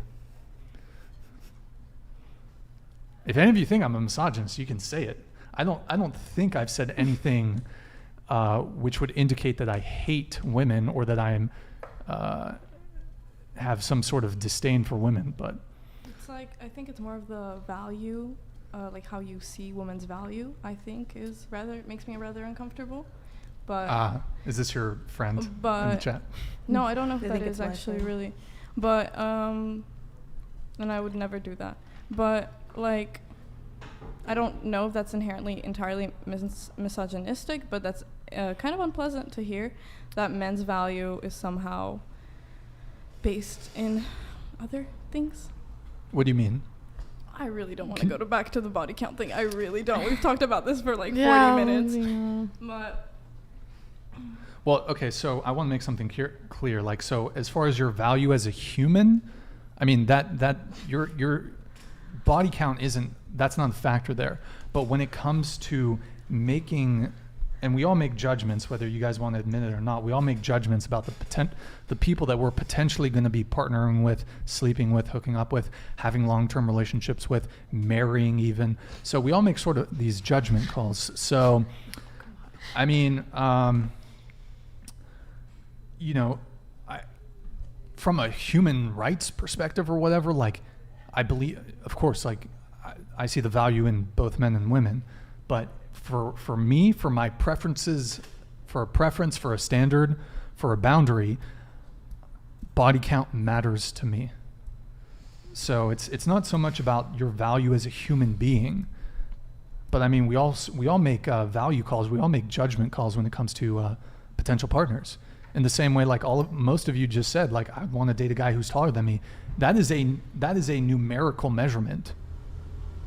So you're making a value call, so to speak, based off of a guy's height. The fact of the matter is, a guy who's shorter than you could be a fantastic partner, loving, loyal, great person. But it happens to be that you might not be attracted to men who are of a smaller stature than you. And I think that's totally fine, because I think there's an evolutionary reason for women to want to date men who are taller than them or are physically, or who have some sort of physical prowess or who are larger than them. There's a reason. So, I mean, it just sort of comes back to the whole preferences thing.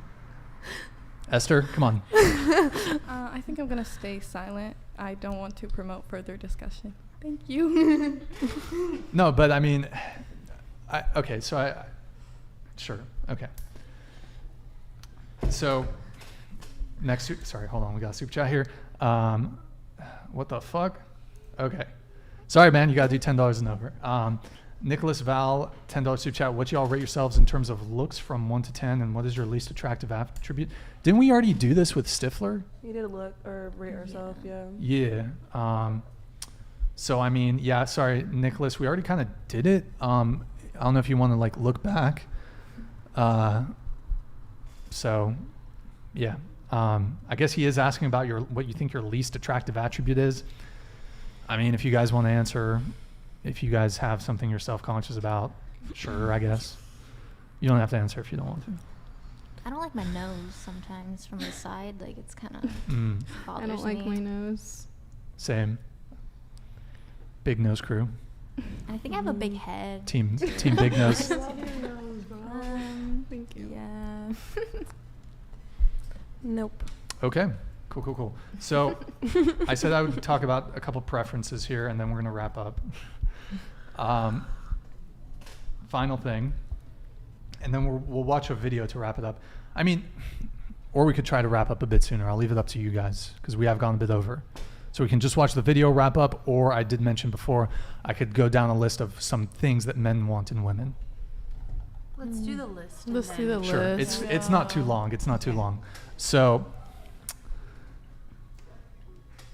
let's see. Hold on. Let me make sure I got it. Okay. So youthful, feminine, fidelitous, from the jump, peaceful, pleasant, not quarrelsome, doesn't nag, gentle, innocent, modest, humble, demure, temperance, cooperative, submissive.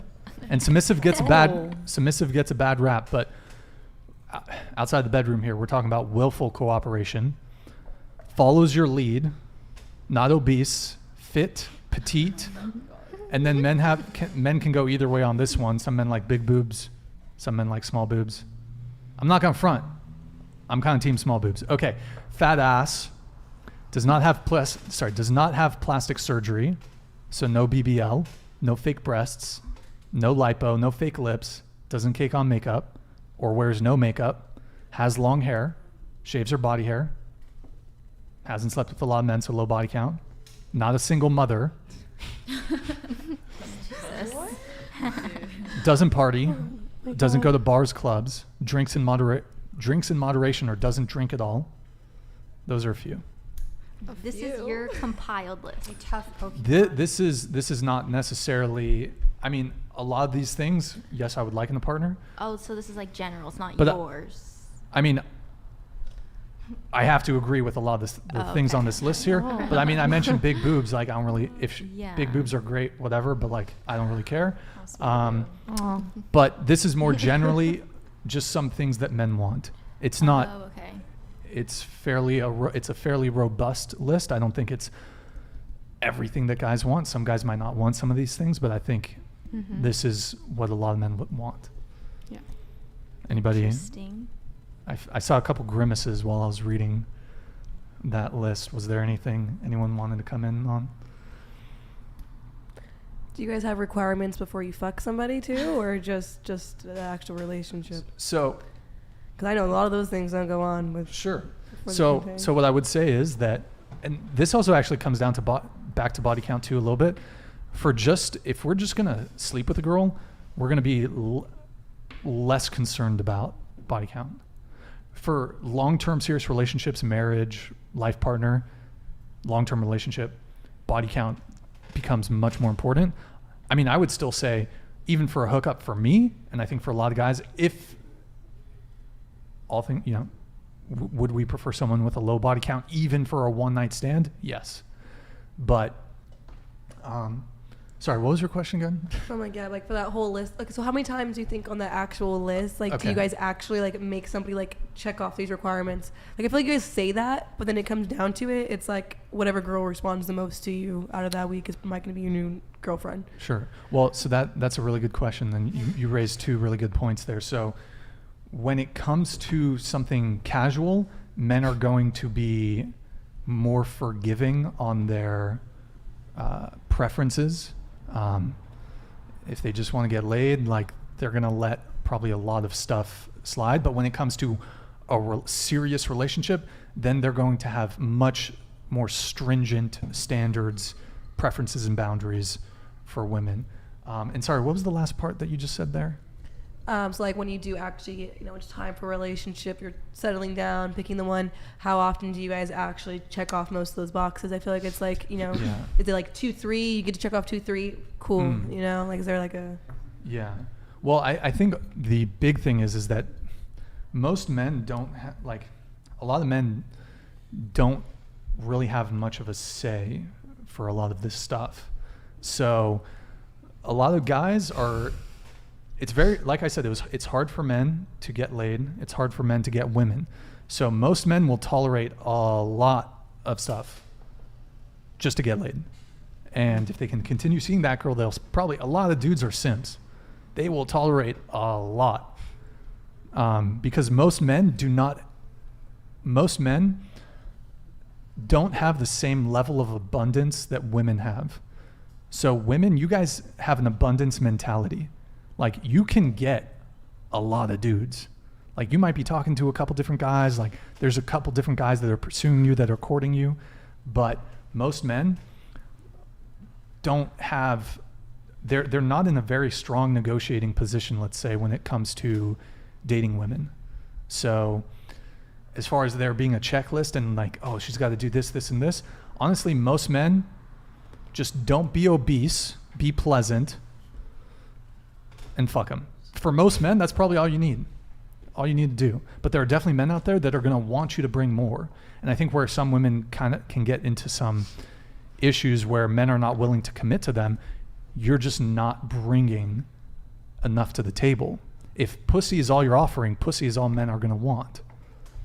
And this kind of goes back a little bit to what you said at the very beginning of the podcast, that women are viewed as the prize, and that it's women saying, impress me, or why should I date you? But women are not very often thinking, what am I bringing to the table? What am I bringing to this? So, yeah, so women get rejected. Shout out to Patrice O'Neill on this. Men get rejected on the front end. Women will get rejected on the back end. So what happens is that women will sleep with a guy and then he'll lose interest or ghost you. Sometimes, I mean, maybe that hasn't been your guys' experience. So, yeah, I don't know if that adequately answers your question. Okay, yeah, Kathleen's another hater in the chat. But I want to just, I went through some of the traits that men want in women. I'd like to give a few that I believe women want in men, just to balance this out, because maybe you were thinking, whoa, Brian, that's a fuck ton of stuff. But let me just go over a few that I believe women want in men. Tall, not balding, has a full head of hair. By the way, these are things women want in men.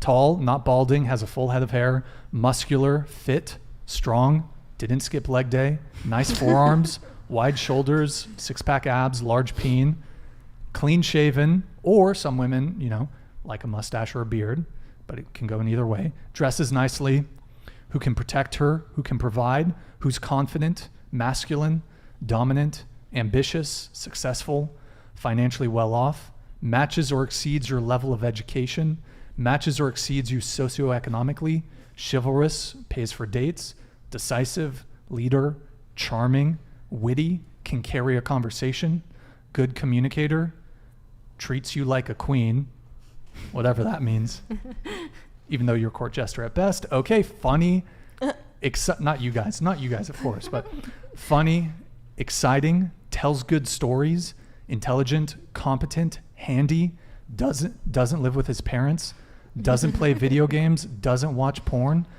doesn't have a photo of him holding a fish. I don't know what that. Oh my God, I know what that one is. I'm not sure what that one's about. Can fix things, stoic, sexually experienced, great in bed, etc., etc. So, just to sort of level off, the expectations that I think both men and women are looking for in a potential partner. So, let's see here. Did anyone want to respond to that? I have a light little video for us to watch just to sort of put a nice little cherry on this conversation. But okay, Kathleen was talking some shit, so I guess I'll put it up. Can you please ask the girls if they would consider dating you? Hey man, I'm just the messenger. Don't shoot the messenger, right? I'm just reporting, I don't suspect any of the women would want to date me because I'm certainly older than them, so, and given what they've said, I it's probably unlikely. So, word. And then we got a super sticker for Canadian. Okay, thank you. And then Trasher shirt 1 and black hair. Sorry, Lewandowski, but they slayed this conversation. Okay, the girls did pretty well, I guess. I was outnumbered, guys. Okay, cool. I asked about final thoughts. I want to give you guys one last opportunity if you guys want to say anything. Otherwise, we're going to react to this video and we're going to wrap up. Anything? Last thoughts? Question for the panel? Okay, Eric, if you can pull up the Bo Burnham clip. It's the very first video. There you go.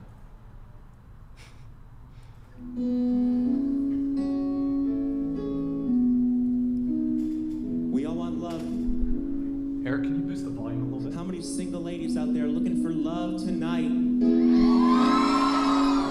Yeah, woo that sadness out. Some more where that came from. Ladies, I know what you want.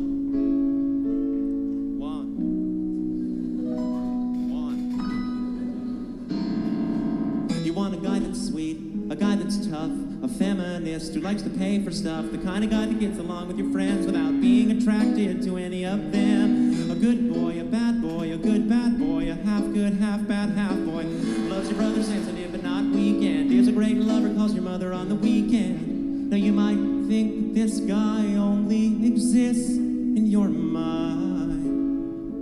Guess what?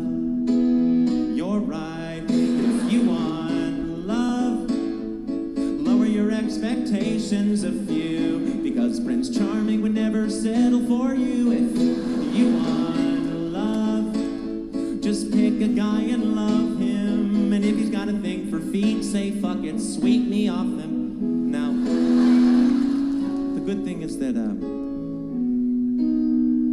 at least men have very realistic expectations for women. He said, sarcastically setting up a second verse in a comedy's hot.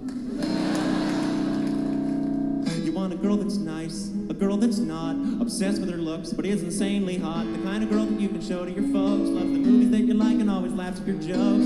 A real girl, a hot girl, a really hot girl, a brand new, really hot, real doll. Wants to impress, he doesn't care if you notice, and only ever uses you to tickle her throat with.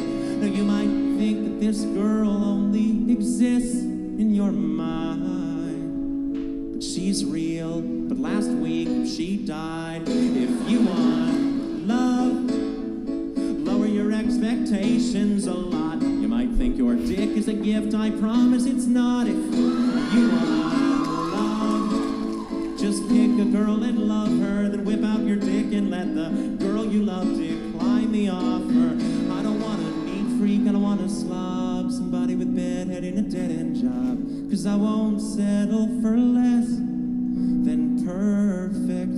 We want perfect children, a perfect life, perfect husband or a perfect wife. But deep down we know we don't deserve. But we all deserve. Anyways, The girls are getting bored of the clip. I'm just trying to figure out what I'm doing. I'm literally just sitting here. Just so your reaction to the clip? They love it, apparently. The audience loves it?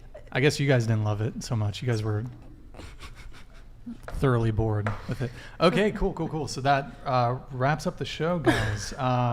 Unless any of you wanted to give a reaction to that. Nobody? Anybody? Yeah. It was kind of sort of related to the conversation we were just having, but I just think an important thing about what girls look for a guy is how the relation the fruition of their relationship and how things are gonna advance. Me looking for a guy who is able or has passions and a career, that's something that can definitely be worked on. A lot of the things you're listing with that guys want is not something a girl can work on in years to come. You can't work to have a lower body count. That's you're not going to take back your bodies or something. I mean, you can, there's revergizing, whatever. And also it's I can have a preference for a guy to be tall, a guy can have a preference for me to be a blonde. Those are definitely things that people have, but I think the bottom line is that guys have a lot of preferences to make themselves look better, while a girl has a lot of preferences for the relationship to be better or to have a good relationship. And I think that's just what the list kind of shows. I mean, so you're saying that of the preferences I listed, by the way, for both men and women, there's quite a few. Yeah, there's a lot. I would actually say that women have a lot more control over the things that men like about them than the things that women like about men. Which ones are you talking about exactly? Well, okay, so first off, body count, you absolutely have control over your body count. There's that one. Yeah, but I mean, if you're coming at me and I'm 30 and you expect me to have be a virgin still, that's kind of outlandish. You could still have a low body count at 30 though. Yeah, well, I know that. There's religious aspects. What's your body count? You don't want to. Ooh. I don't You don't disclose? Share. I think body count matters, so that's just not something I share. Sorry, I was just burning. No, I mean, burning a hole in my body. You're fine. I mean, actually, I want to go around the panel. You guys can try to guess it. How old are you? 33. How long have you lived here? In Santa Barbara? Well, I was born in France. I moved to Santa Barbara when I was 5, so I've lived here for a long time. Since the the Clinton administration. I'd say around 45. You think my body count's 45? Okay. Around there. 25. 40. Say 30s. In the 30s. 3? Okay. 30 to 40. Yeah, 35. I can neither confirm or deny any of these numbers. No, you say who's closest? No. Were a lot of us close? I'm a man of God. I cannot reveal. Wow. I cannot reveal. That's very revealing. I cannot. No, I'm being facetious, but no, I'm not. Just not something I reveal. But okay, so I do want to address your comment. So, I mean, I feel like a lot of the stuff, it's some of this stuff is just stuff you can just kind of do. I'm not gonna be a submissive little baby for some man who can't grow the fuck up. That doesn't really make sense to me. I get what you're saying. I definitely do think it's good to have your preferences. You want this, you want that. But I think at some point it's just it's very telling on your identity and personality more than it is on mine. You just wanting me to be a very specific way is just more telling of you. It's not women don't want men to be a very specific way.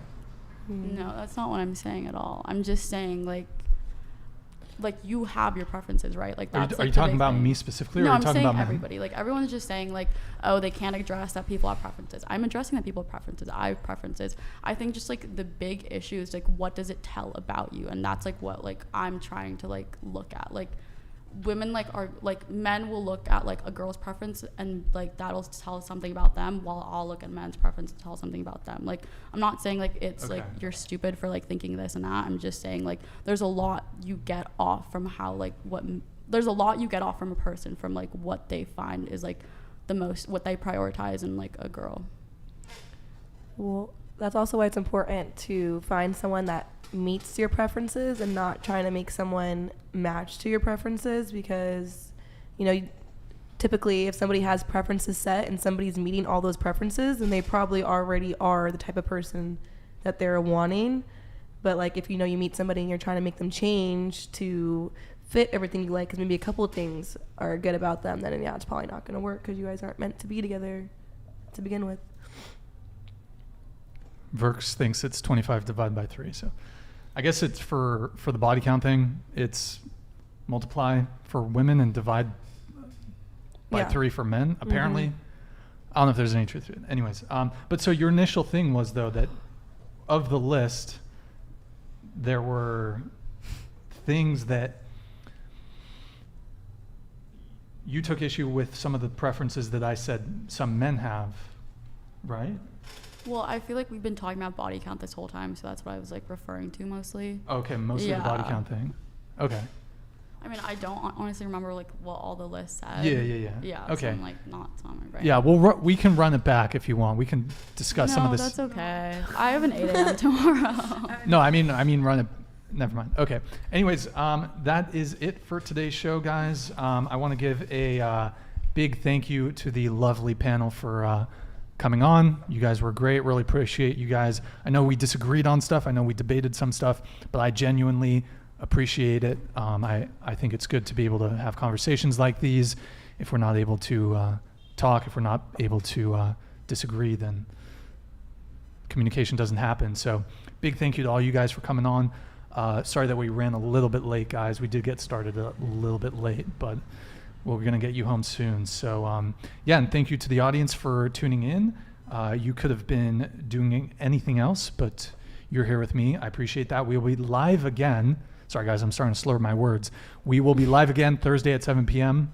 Like the video and leave a comment on your way out for the algorithm.